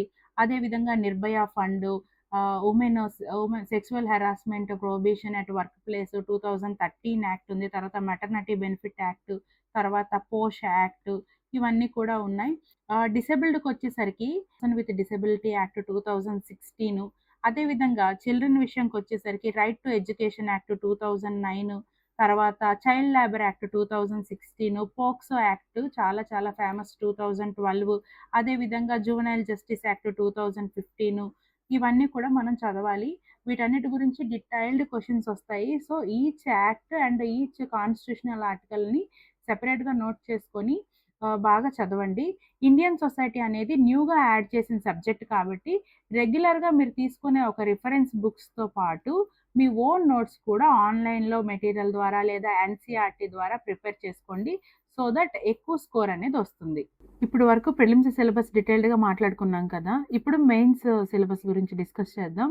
మెయిన్స్‌లో పేపర్ 1, పేపర్ 2 2 ఉంటాయి కాబట్టి పేపర్ 1లో syllabus AP history and Indian constitution గురించి ఉంటుంది. సో, పేపర్ 1లో సెక్షన్ ఏలో 1-75 questions social and cultural history of Andhra Pradesh నుంచి వస్తాయి 75 మార్క్స్‌కి. సిలబస్‌కొచ్చేసరికి ప్రీ హిస్టారిక్ కల్చర్స్. అంటే ఏపీలో ప్రీ హిస్టారిక్ కల్చర్స్ ఏముంటాయి? అంటే రాక్ ఏజ్ మళ్ళీ 3 టైప్స్ ఉంటది. పాలియోలిథిక్, మెసోలిథిక్, నియోలిథిక్, తర్వాత బ్రాంజ్ ఏజ్ గురించి, తర్వాత చాల్కోలిథిక్ గురించి. ఏపీలో ఇంకా ఇంపార్టెంట్ ఏంటి అంటే మెగాలిథిక్స్. అంటే మెగాలిథిక్ అంటే చాలా పెద్ద పెద్ద రాళ్ళతో చేసిన కన్‌స్ట్రక్షన్స్ అనేవి ఉంటాయి. ఇవి బరియల్ సిస్టమ్‌కి సంబంధించినవి. సో, వీటి గురించి కంటిన్యూయస్‌గా క్వెషన్స్ వస్తూ ఉంటాయి. డోల్‌మైన్స్ అంటే ఏంటి? సిస్ట్ బరియల్స్ అంటే ఏంటి? లేదా సార్కోఫాగస్ అంటే ఏంటి? ఇవన్నీ కూడా చదవాలి. తర్వాత ఈ palaeolithic, mesolithic, neolithic and bronze ఏజ్‌కి సంబంధించి, మెగాలిథిక్ సంబంధించి లొకేషన్స్, అక్కడ ఏ ఏ పనిముట్లు దొరికాయి, ఆ స్థావరాల పేర్లు, ఆ డిస్ట్రిక్ట్ పేర్లు అవన్నీ గుర్తుంచుకోవాలి. నెక్స్ట్ శాతవాహనాసు, ఇక్ష్వాకుసు. సో, శాతవాహనాస్‌కొచ్చేసరికి మీ అందరికీ తెలుసు వీళ్ళు ప్రతిష్టాపురం అనేది వీళ్ళ క్యాపిటల్ సిటీ. ముందు కోటలింగాలు ఉండేది. తర్వాత ధాన్యకటక అవుతుంది. సో, ఇందులో 30 ఇంపార్టెంట్ కింగ్స్ ఉంటారు. శ్రీముఖ నుంచి మూడవ పులమావి వరకు ప్రతి ఇంపార్టెంట్ గురించి చదవాలి. గౌతమిపుత్ర శాతకర్ణి, 1వ శాతకర్ణి, 2వ శాతకర్ణి, తర్వాత యజ్ఞశ్రీ శాతకర్ణి. వాళ్ళ టైంలో జరిగిన ఇంపార్టెంట్ ఈవెంట్స్. హలుడు ఉన్నాడంటే స్వయంగా ఆయనే రచయిత గాథా సప్తశతి రాశారు. సో, వాళ్ళ టైంలో economic, religious and conditions, literature, art and architecture చదవాలి. ఎకనామిక్ అనేసరికి వీళ్ళ టైంలో ఇంటర్నేషనల్ ట్రేడ్ జరిగేది. Both west and east side పోర్ట్లుండేవి. తర్వాత అష్టాదశ వర్ణాల వాళ్ళు ఉండేవారు. రిలీజన్‌కి వచ్చేసరికి కింగ్స్ వచ్చేసరికి వైదిక మతాన్ని పాటించేవాళ్ళు. క్వీన్స్ వచ్చేసరికి బుద్ధిజాన్ని పాటించారు. తర్వాత లిటరేచరు, ఆర్ట్, ఆర్కిటెక్చర్ ఈ టైంలో చాలా ఫేమస్. ఆర్ట్, ఆర్కిటెక్చర్‌కి వచ్చేసరికి మెయిన్ బుద్ధిజము సంబంధించిన ఆర్కిటెక్చర్ ఎక్కువ ఉంటది. స్తూపాలు, విహారాలు, ఆరామాలు, తర్వాత అజంతా కేవ్స్‌లో చాలా పెయింటింగ్స్ వీళ్ళ టైంలో వేసినవి ఉన్నాయి. సో, వీటన్నిటి గురించి చదవాలి. నెక్స్ట్ ఇక్ష్వాకులు. ఇక్ష్వాకులకొచ్చేసరికి ఇక్కడ ఓన్లీ 4 కింగ్స్ ఉంటారు. శ్రీ శాంతమూలుడు, యెహోవల శాంతమూలుడు, రుద్రపురుషదత్తుడు, వీరపురుషదత్తుడు ఈ నలుగురు ఉంటారు. వీళ్ళు నాగార్జున కొండ దగ్గర విజయపూర్‌ని క్యాపిటల్‌గా చేసుకొని పరిపాలించారు. వీళ్ళ టైంలో కూడా socio economic and religious conditions, literature, art and architecture చదవాలి. ఇక్ష్వాకుల టైంలో కూడా ఏపీలో బుద్ధిజమే బాగా ఫ్లరిష్ అయింది. నెక్స్ట్ డైనస్టీ విష్ణుకుండిన్లు. వీళ్ళ టైంలో చాలామంది కింగ్స్ ఉంటారు. మాధవ్ వర్మ, గోవింద వర్మ, విక్రమేంద్ర వర్మ, ఇంద్ర భట్టారక వర్మ. ఈ ఇంద్ర భట్టారక వర్మ చాలా ఇంపార్టెంట్. ఎందుకంటే ఈయన టైంలోనే ఘటికాస్ అనే ఎడ్యుకేషనల్ ఇన్‌స్టిట్యూట్స్‌ని స్టార్ట్ చేశారు. సో, వీళ్ళ టైంలో ఎడ్యుకేషన్ అనేది బాగా ఫ్లరిష్ అయింది. సో, అండ్ ఏపీలో బుద్ధిజం అనేది వీళ్ళ టైంలో అనేది వీళ్ళ టైంలో పీక్‌లోకెళ్ళింది. వీళ్ళ టైంలోనే ఎండింగ్‌లో డిక్లైన్ అయింది. తర్వాత వచ్చిన ఈస్టర్న్ చాళుక్యాస్ నుంచి బుద్ధిజం అనేది బాగా తగ్గడం మొదలైంది. Next eastern Chalukyas of Vengi. ఈ ఈ డైనస్టీని కుబ్జ విష్ణువర్ధనుడు స్టార్ట్ చేస్తాడు. ఈయన రెండవ పులకేశి వాళ్ళ బ్రదరు. రెండవ పులకేశి ఈ రాజ్యాన్ని ఆక్రమించిన తర్వాత వాళ్ళ బ్రదర్‌ని రూల్ చేయమని పంపిస్తే కుబ్జ విష్ణువర్ధనుడు స్వతంత్రం ప్రకటించుకొని ఓన్‌గా రూలింగ్ అనేది స్టార్ట్ చేస్తారు. ఇందులో చాలా కింగ్స్ ఉంటారు ఈ డైనస్టీలో. విష్ణువర్ధన్ అని, విక్రమాదిత్యుడు, విజయాదిత్యుడు, ఇంద్రభట్టారకుడు అని చాలామంది ఉంటారు. అందులో చాళుక్య భీముడు కూడా చాలా ఇంపార్టెంట్. చాళుక్య భీముడు పంచరామాలను కట్టిస్తారు. యాక్చువల్‌గా ఇక్కడ నుంచే వీళ్ళ టైం నుంచే బుద్ధిజం అనేది ఏపీలో బాగా డిక్లైన్ అయింది. తర్వాత శైవిజం చాలా పెరుగుతుంది. అదే కాకుండా శైవిజంలో చాలా డిఫరెంట్ సెక్ట్స్ కూడా ఇంక్రీజ్ అవుతాయి. ఈ డైనస్టీలో ఇంకొక ఇంపార్టెంట్ కింగ్ ఎవరంటే రాజరాజ నరేంద్రుడు. ఈయన ఆస్థానంలో నన్నయ్య ఉండేవారు. నన్నయ్య తెలుసు కదా! తెలుగులో మహాభారతాన్ని అనువదించారు. సో, ఈ రాజరాజ నరేంద్రుడి టైంలోనే తెలుగుని రాష్ట్ర భాషగా కూడా ప్రకటించారు.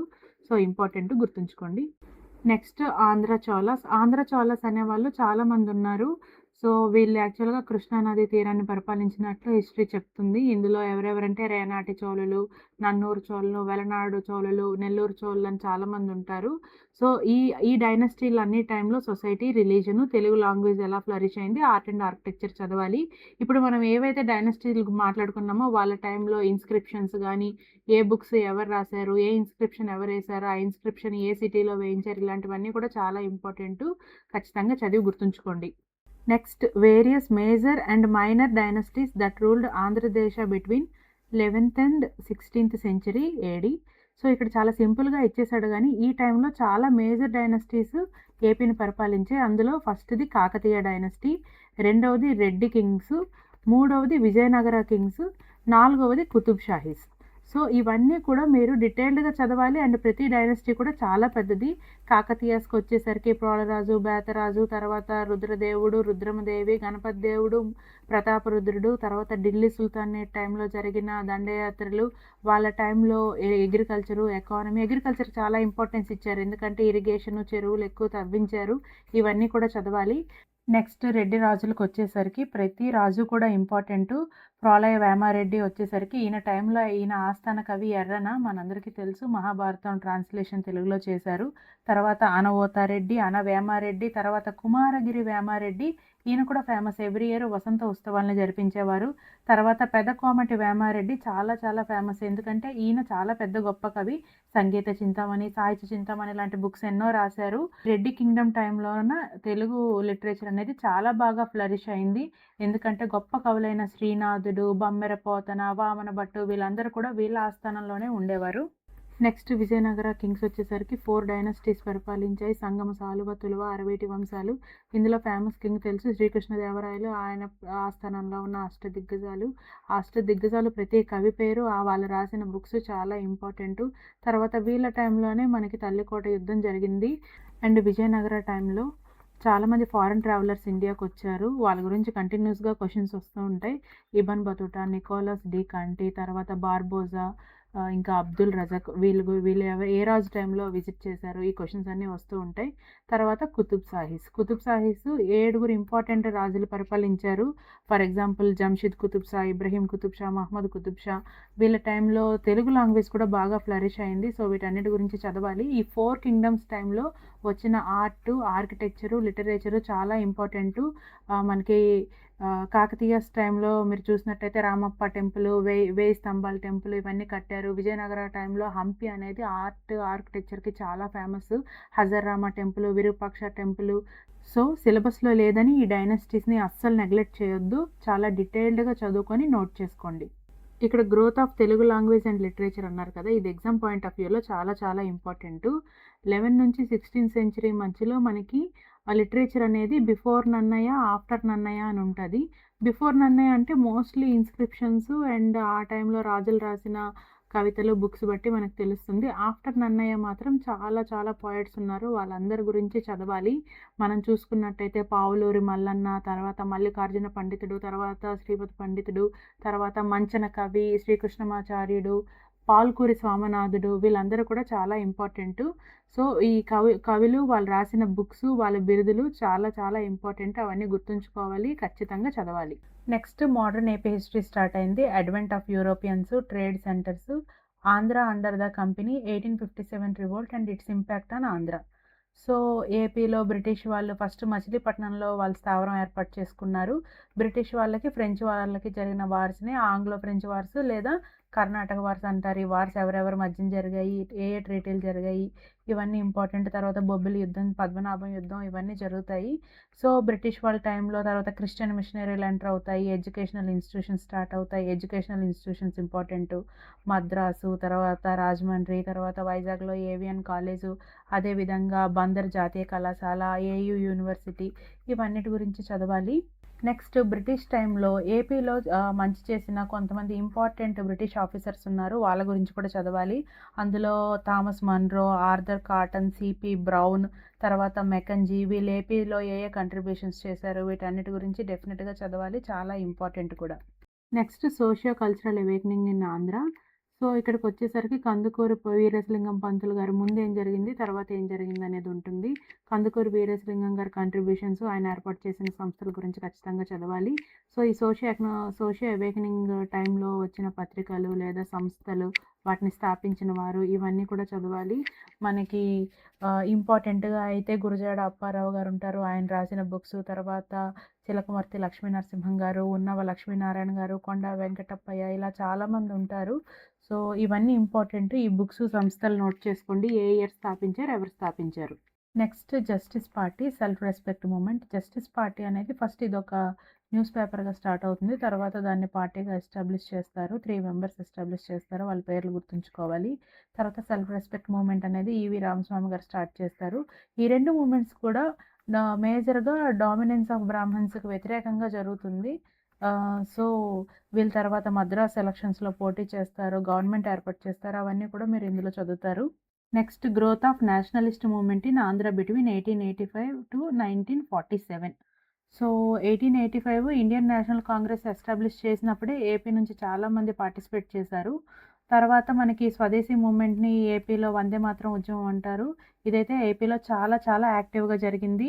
ఈ టైంలో 4 ఇంపార్టెంట్ ఇన్సిడెంట్స్ కూడా జరిగాయి. అవి మీ అందరికీ తెలిసే ఉంటది. రాజమండ్రి కళాశాల సంఘటన, తర్వాత కాకినాడ, తర్వాత కోటప్పకొండ, తర్వాత తెనాలి బాంబు కేసు. అదేవిధంగా తర్వాత మనకి నాన్ కోఆపరేషన్ మూవ్‌మెంట్ కూడా ఇండియాలో ఎంత యాక్టివ్‌గా జరిగిందో ఏపీలో కూడా అంతే యాక్టివ్‌గా జరిగింది. ఈ నాన్ కోఆపరేషన్ మూవ్‌మెంట్ టైంలోనే మనకి మన్యం వీరుడు అల్లూరి సీతారామరాజు గారు రంప రంప తిరుగుబాటుని చేశారు. సో, సహాయ నిరాకరణ ఉద్యమం టైంలో ఏపీలో జరిగిన 3 ఇంపార్టెంట్ సంఘటనలేంటంటే చీరాల, పేరాల మూవ్‌మెంట్ చాలా చాలా ఇంపార్టెంటు. దీన్ని దుగ్గిరాల గోపాలకృష్ణయ్య గారు నడిపించారు. ఈ టైంలో దీన్ని సంఘీభావం గాంధీ గారు కూడా ఇంటికొచ్చారు. తర్వాత పల్నాడు సత్యాగ్రహం, తర్వాత పెదనందిపాడు పన్ను చెల్లింపు ఉద్యమం ఇవన్నీ జరిగాయి. సో, ఇవన్నీ గుర్తుంచుకోవాలి. ఇండియాలో ఏవైతే ఉద్యమాలు జరిగాయో ఏపీలో కూడా ప్యారలల్‌గా వాటికి మద్దతనేది ఇవ్వడం జరిగింది. So, Vande Mataram, non cooperation, తర్వాత సివిల్ డిసోబీడియన్స్, క్విట్ ఇండియా ఇవన్నీ కూడా ఏపీలో కూడా యాక్టివ్‌గా పార్టిసిపేషన్ అనేది ఉంది. నెక్స్ట్ ఏపీలో సోషలిస్టులు, కమ్యూనిస్టులు చాలా చాలా ఇంపార్టెంటు. ఏపీలో ఏపీ కమ్యూనిస్ట్ పార్టీ అనేది ఎస్టాబ్లిష్ అయింది. తర్వాత ఈ జమీందారీ అండ్ కిసాన్ మూవ్‌మెంట్స్ వెంకటగిరి, శ్రీకాకుళము, విజయనగరము ఈ ఏరియాస్ అన్నిట్లో కూడా యాంటీ జమీందారీ కిసాన్ మూవ్‌మెంట్స్ జరిగాయి. తర్వాత growth of Nationalist poetry, revolutionary literature, నాటక సంస్థలు అండ్ ఉమెన్ పార్టిసిపేషను. రివల్యూషనరీ లిటరేచర్‌కి వచ్చేసరికి మనకు తెలుసు శ్రీశ్రీ గారి లిటరేచర్ చాలా ఫేమస్. అదేవిధంగా దళిత లిటరేచర్ కూడా చాలా ఫేమస్. మనకి బోయ్ భీమన్న, గుర్రం జాషువా వీళ్ళందరూ ఉన్నారు. వీళ్ళందరి గురించి చదవాలి. ఉమెన్ పార్టిసిపేషన్ గురించి సెపరేట్ నోట్ మేకింగ్ చేసుకోండి. ఏపీ నుంచి ఉమెన్ పొలిటీషియన్స్ ఎవరున్నారు, లేకపోతే నేషనలిస్టులు ఎవరున్నారు అదంతా కూడా important. Next origin and growth of Andhra movement, role of Andhra Mahasabha, prominent leaders of events leading to the formation of Andhra state in 1953, role of press and newspapers in Andhra movement, role of library movement and folks and tribal culture. So, event leading to formation of Andhra Pradesh state, Vishalandhra Mahasabha, state reorganisation commission and its recommendations, gentlemen's agreement, important social and cultural events between 1956 to 2014. So, ఇక్కడ మనం చూసుకున్నట్టయితే మద్రాస్ నుంచి AP ఎలా divide అయిందనేది మనం చదువుకోవాలి.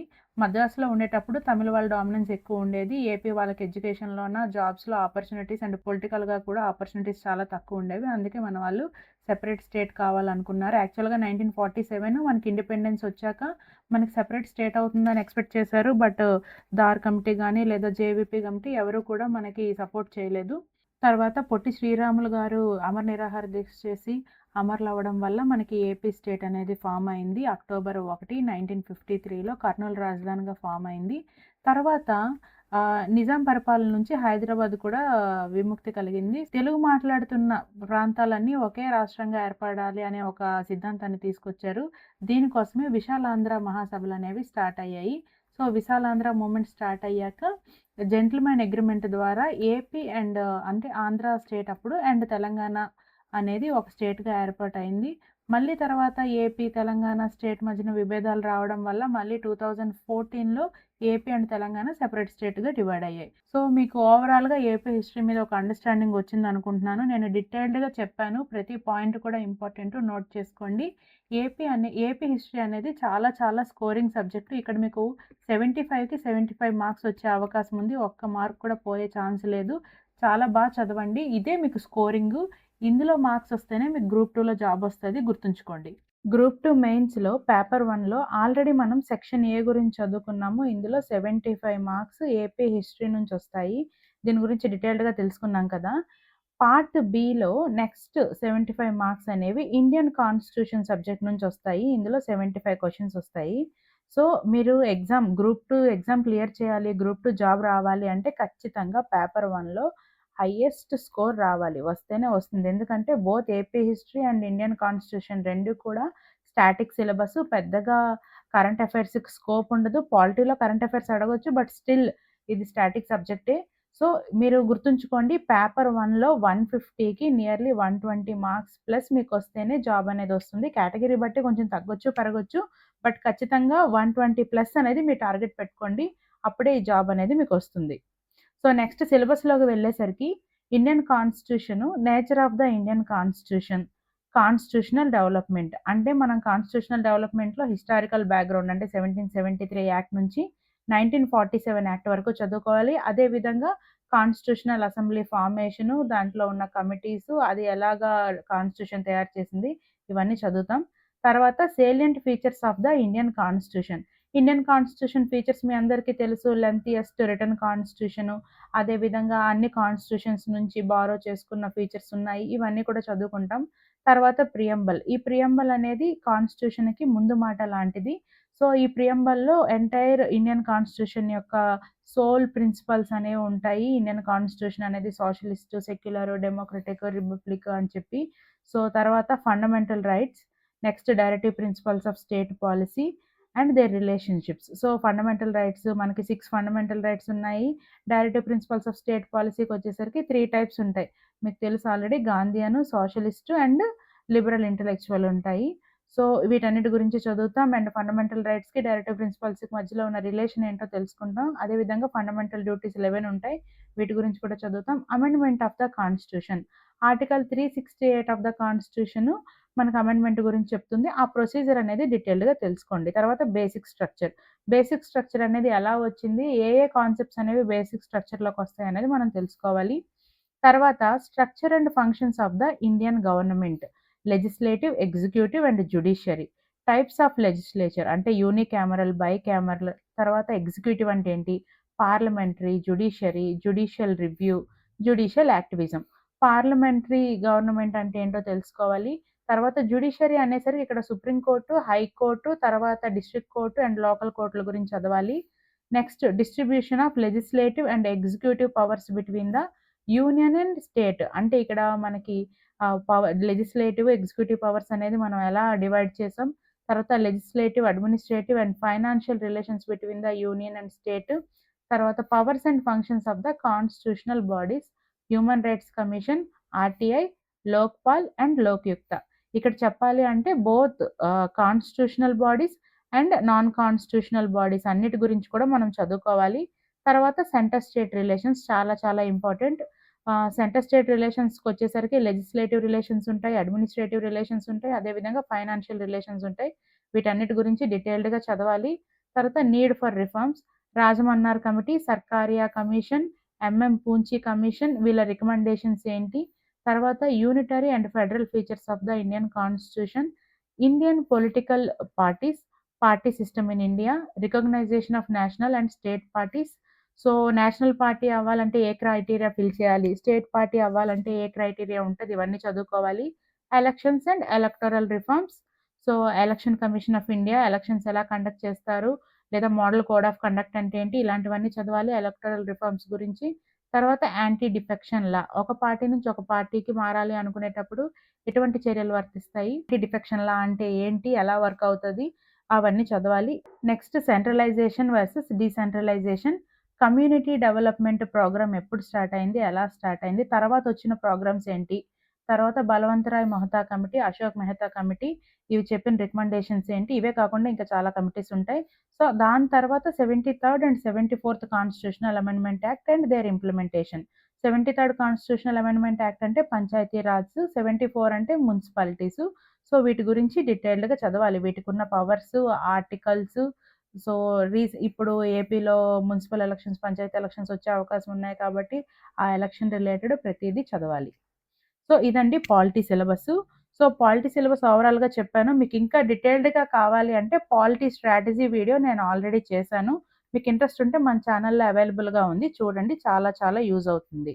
Next group 2 మెయిన్స్‌లో paper 2లో section ఏలో చూసినట్టయితే ఇండియన్ అండ్ ఏపీ ఎకానమీ నుంచి 75 మార్క్స్ వస్తాయి. సిలబస్‌లోకి వచ్చేసరికి structure of Indian economy, economic planning and policy. ఇందులో first chapter national income of India. ఈ నేషనల్ ఇన్కమ్ అంటే ఏంటి? జీడీపీ అంటే ఏంటి? జీవీఏ అంటే ఏంటి? జీడీపీలో మళ్ళీ రియల్ జీడీపీ అంటే ఏంటి? నామినల్ జీడీపీ అంటే ఏంటి? పర్ క్యాపిటల్ ఇన్కమ్ అంటే ఏంటి? ఇవన్నీ కూడా చదవాలి. తర్వాత మెజర్‌మెంట్ ఆఫ్ నేషనల్ ఇన్కమ్. ఈ నేషనల్ ఇన్కమ్ అనేది 3 టైప్స్‌లో మెజర్ చేస్తారు. ఒకటి ప్రొడక్ట్ మెథడ్, ఇంకోటి ఇన్కమ్ మెథడ్, థర్డ్‌ది ఎక్స్‌పెండిచర్ మెథడ్. వీటన్నిటి గురించి కూడా డీటెయిల్‌గా చదవాలి. Occupational pattern and sectoral distribution of income in India. ఇండియాలో 3 సెక్టర్స్ మేజర్‌గా మనం డివైడ్ చేస్తాము. ఒకటి primary sector, secondary sector, tertiary sector. Primary sector అంటే అగ్రికల్చర్ అండ్ ఎలీడ్ యాక్టివిటీస్. సెకండరీ అంటే ఇండస్ట్రీస్. టెర్షియరీ అంటే సర్వీసెస్. సో, ఆక్యుపేషనల్ ప్యాటర్న్ అంటే ఈ 3 ఇండస్ట్రీస్‌లో కూడా వర్కింగ్ పాపులేషన్ ఎలా డివైడ్ అయ్యున్నారు. అదే విధంగా sectoral distribution of income in India అంటే ఈ 3 సెక్టర్స్ కూడా నేషనల్ ఇన్‌కమ్‌కి ఎలా కంట్రిబ్యూట్ చేస్తున్నాయి. ఎంత పర్సెంటేజ్ కంట్రిబ్యూట్ చేస్తున్నాయో చదవాలి. తర్వాత economic growth and economic development. Economic growth, development ఒకేలా ఉన్నా కూడా 2 డిఫరెంట్ వర్డ్స్. సో, వీటి గురించి చదవాలి. తర్వాత strategy of planning in India. ఇండియాలో 1947 ఇండిపెండెన్స్ వచ్చాక ఇండియన్ డెవలప్‌మెంట్ అనేది డిఫరెంట్ ప్లాన్స్‌లో ప్లాన్ చేశారు. సో, మొత్తంగా 12 5 ఇయర్ ప్లాన్స్ ఉన్నాయి. సో, ఈ 12 5 ఇయర్ ప్లాన్స్ టైమ్‌లో ఏ స్కీమ్స్ లాంచ్ చేశారు, ఏ ఇండస్ట్రీస్ స్టార్ట్ చేశారు, ఏ రిజర్వాయర్స్ కట్టారు, ఇలా ప్రతీది కూడా చాలా చాలా ఇంపార్టెంటు. సో, అప్పుడు ప్లానింగ్ కమిషన్ ఆఫ్ ఇండియా ఉండేది. తర్వాత న్యూ ఎకనామిక్ రిఫార్మ్స్ 1991లో ఎకనామిక్ రిఫార్మ్స్ ఎందుకు చేయాల్సొచ్చింది? తర్వాత ఈ ఎకనామిక్ రిఫార్మ్స్ ఇండియాని ఎలా రీడెవలప్ చేశాయనేది చదవాలి. ఇందులోనే మనము గ్లోబలైజేషను, ప్రైవేటైజేషను, తర్వాత లిబరలైజేషన్ గురించి చదువుతాము. తర్వాత decentralisation of financial resources, NITI Aayog.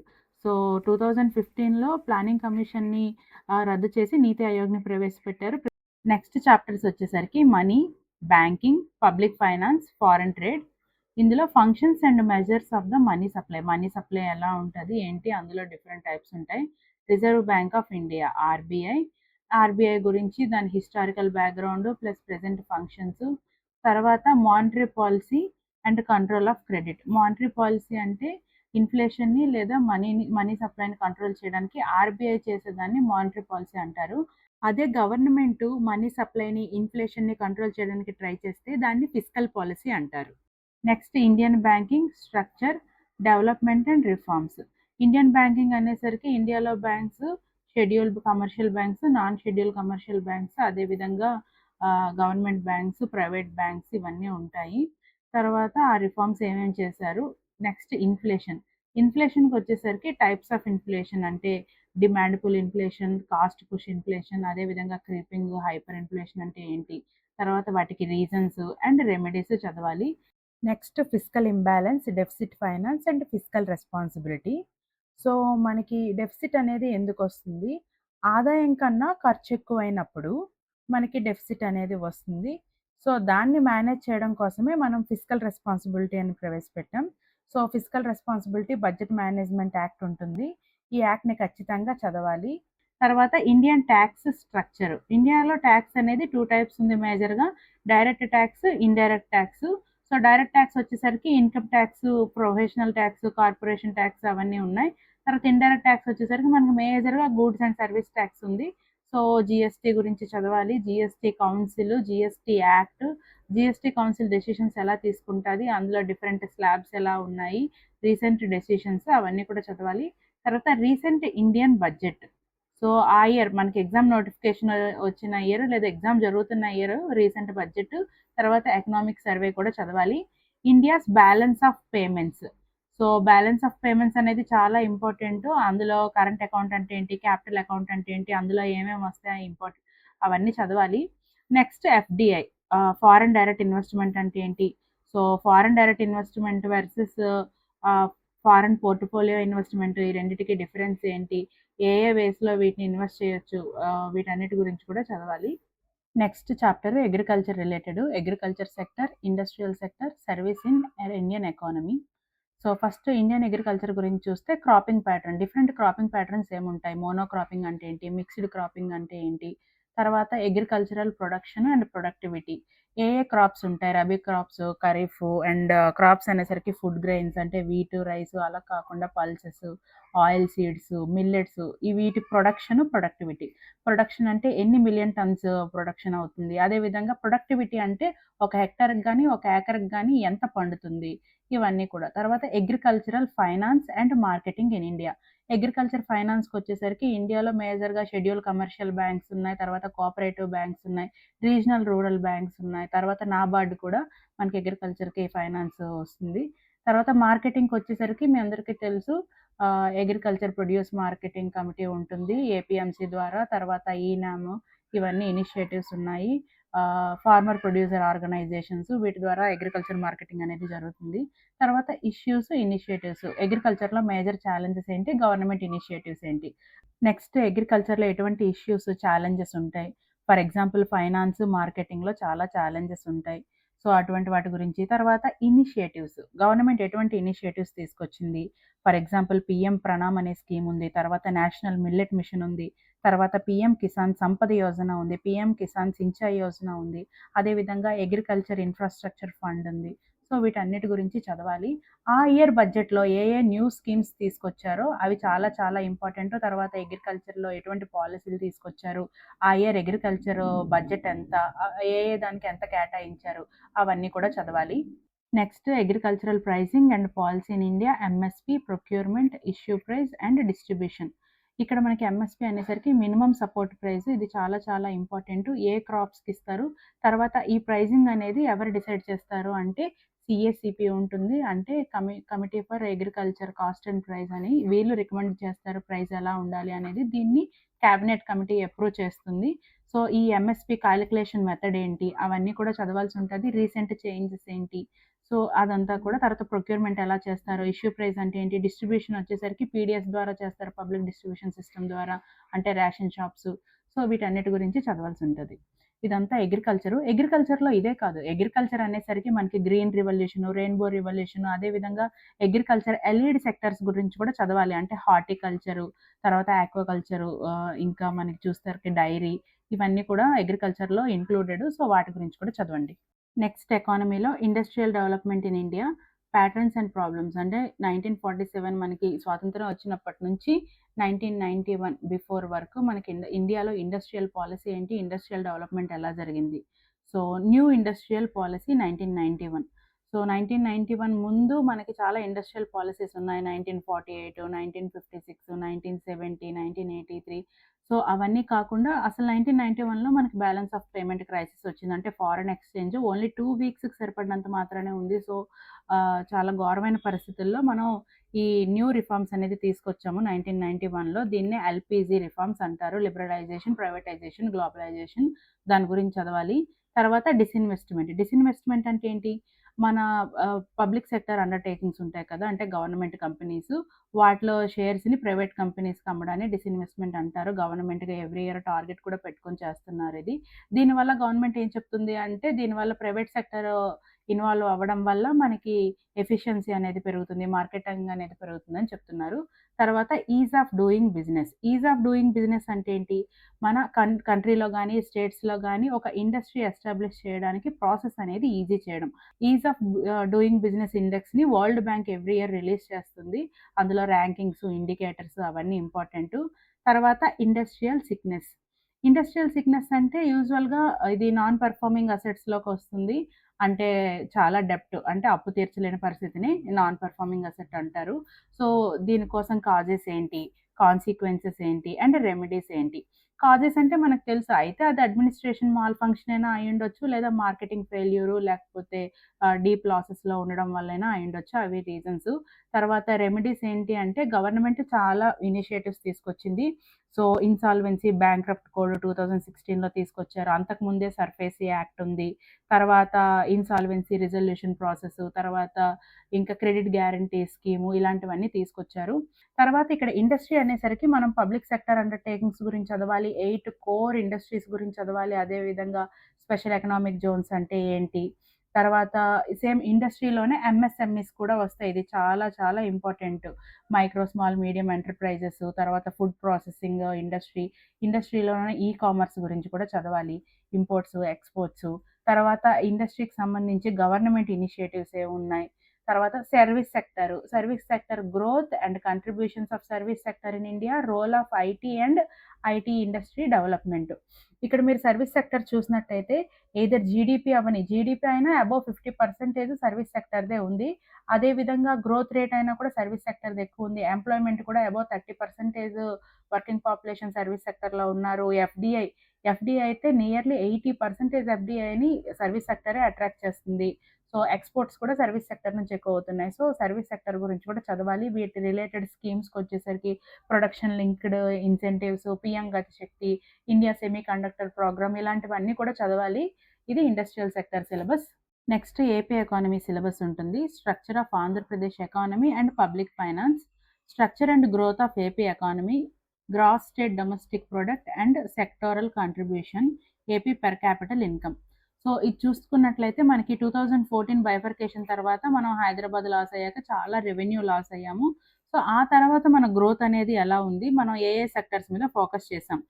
జీఎస్‌డీపీకొచ్చేసరికి present ఎంతుంది?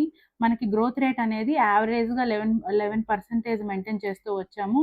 సో, నెక్స్ట్ అయితే ప్రొజెక్టెడ్ 12% ప్రొజెక్ట్ ఉంది. మనకి స్వర్ణాంధ్ర విజన్ ప్రకారం అయితే 15% రీచ్ అవ్వాలి అనుకుంటున్నాము. 2047 కల్లా మన 2.4 ట్రిలియన్ ఎకానమీ చేయాలి ఆంధ్రప్రదేశ్‌ని అని టార్గెట్ పెట్టుకున్నాం. సో, ఇది జీఎస్‌డీపీ. అదే సెక్టారల్ కాంట్రిబ్యూషన్‌కొచ్చేసరికి agriculture, industrial and service sector ఎంత కంట్రిబ్యూట్ చేస్తుంది? ఏపీలో సర్వీస్ సెక్టర్ 40 అబోవ్ కంట్రిబ్యూట్ చేస్తుంది. ఇండస్ట్రియల్ సెక్టర్ 22 అబోవ్ ఉంటుంది. అదే అగ్రికల్చర్ కూడా 34 అబోవ్ ఉంటుంది. సో, ఇది contribution. Next AP per capital income అనేసరికి ఏపీ పర్ క్యాపిటల్ ఇన్‌కమ్ అనేది 2,94,000 అబోవ్ ఉంది. సో, ఇది కూడా చూసుకున్నట్టయితే ఇండియా యావరేజ్ కన్నా మనదెక్కువ. సో, అండ్ గ్రోత్ రేట్ కూడా ఇండియా అండ్ తెలంగాణ కన్నా మన గ్రోత్ రేట్ అనేది పాజిటివ్‌గానే ఉంది. తర్వాత AP state revenue, talks and non tax revenues, AP state expenditure, debts and interest payment.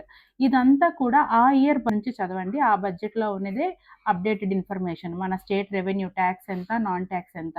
అంటే ఏపీకొచ్చే ఆదాయంలో టాక్స్ నుంచి ఎంతొస్తుంది, నాన్ టాక్స్ నుంచి ఎంతొస్తుంది, దాంట్లో నుంచి మన ఎక్స్‌పెండిచర్ ఎంత, తర్వాత డెబ్ట్ ఎంత, తర్వాత ఈ మనీలో మనం ఇంట్రెస్ట్ పేమెంట్ ఎంత చేస్తున్నాం. మనకి డెబ్ట్ ఉంది అంటే ఆ డెబ్ట్‌కి ఇంట్రెస్ట్ పేమెంట్ చేయాలి కాబట్టి దాని పర్సెంటేజ్ ఎంత, ఇదంతా కూడా ఆ ఇయర్ బడ్జెట్ ఎకనామిక్ సర్వే నుంచి చదవండి.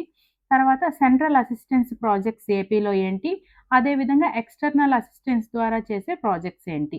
సెంట్రల్ అసిస్టెంట్ ప్రాజెక్ట్స్ అనేసరికి మనకి బెస్ట్ ఎగ్జాంపుల్ పోలవరం. దీనికి సెంట్రల్ గవర్నమెంట్ ఇస్తుంది. తర్వాత అమరావతి, అమరావతి డెవలప్‌మెంట్. తర్వాత బ్యాక్వర్డ్ డిస్ట్రిక్ట్స్, మనకి బ్యాక్వర్డ్ డిస్ట్రిక్ట్స్ డెవలప్‌మెంట్. తర్వాత నేషనల్ ఎడ్యుకేషనల్ ఇన్‌స్టిట్యూట్స్ ఉన్నాయి కదా! ఐఐటీ, ఐఐఎం ఇలాంటివన్నీ కూడా సెంట్రల్ అసిస్టెన్స్ ద్వారా జరుగుతున్నాయి. Next projects of external assistance. External assistance అంటే వరల్డ్ బ్యాంకు, తర్వాత ఏషియన్ డెవలప్‌మెంట్ బ్యాంకు, తర్వాత న్యూ డెవలప్‌మెంట్ బ్యాంకు వీటి ద్వారా మన ఏపీలో ఏ ఏ ప్రాజెక్ట్స్ రన్ అవుతున్నాయి. ఫర్ ఎగ్జాంపుల్ సాల్ట్ ప్రోగ్రామ్ ఉంది. ఇది teachers training and learning programme. దీన్ని మనం వరల్డ్ బ్యాంక్ అసిస్టెన్స్‌తో చేస్తున్నాం. అదేవిధంగా industrial corridor Visakhapatnam, Chennai industrial corridor ఉంది. ఇదైతే మనకి ఆసియన్ డెవలప్‌మెంట్ బ్యాంక్ ద్వారా రన్ అవుతుంది. సో, ఇలాంటి ప్రాజెక్ట్స్ అన్నీ కూడా చదవాలి. తర్వాత రీసెంట్ ఏపీ బడ్జెట్. ఆల్రెడీ మనం చెప్పాను కదా! ఈ ఎక్స్‌పెండిచరు, డెబ్టు, interest payment, tax, non tax revenues అవన్నీ కూడా రీసెంట్ ఏపీ బడ్జెట్‌లోనే ఉంటాయి.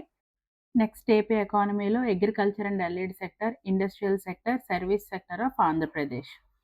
సో, అగ్రికల్చర్‌కొచ్చేసరికి production trends of agriculture and allied sectors, cropping pattern, rural credit cooperatives, agriculture marketing, strategies, schemes and programmes related to agriculture sector and allied sectors in Andhra Pradesh, including horticulture, animal husbandry, fisheries and forest growth and structure of industries.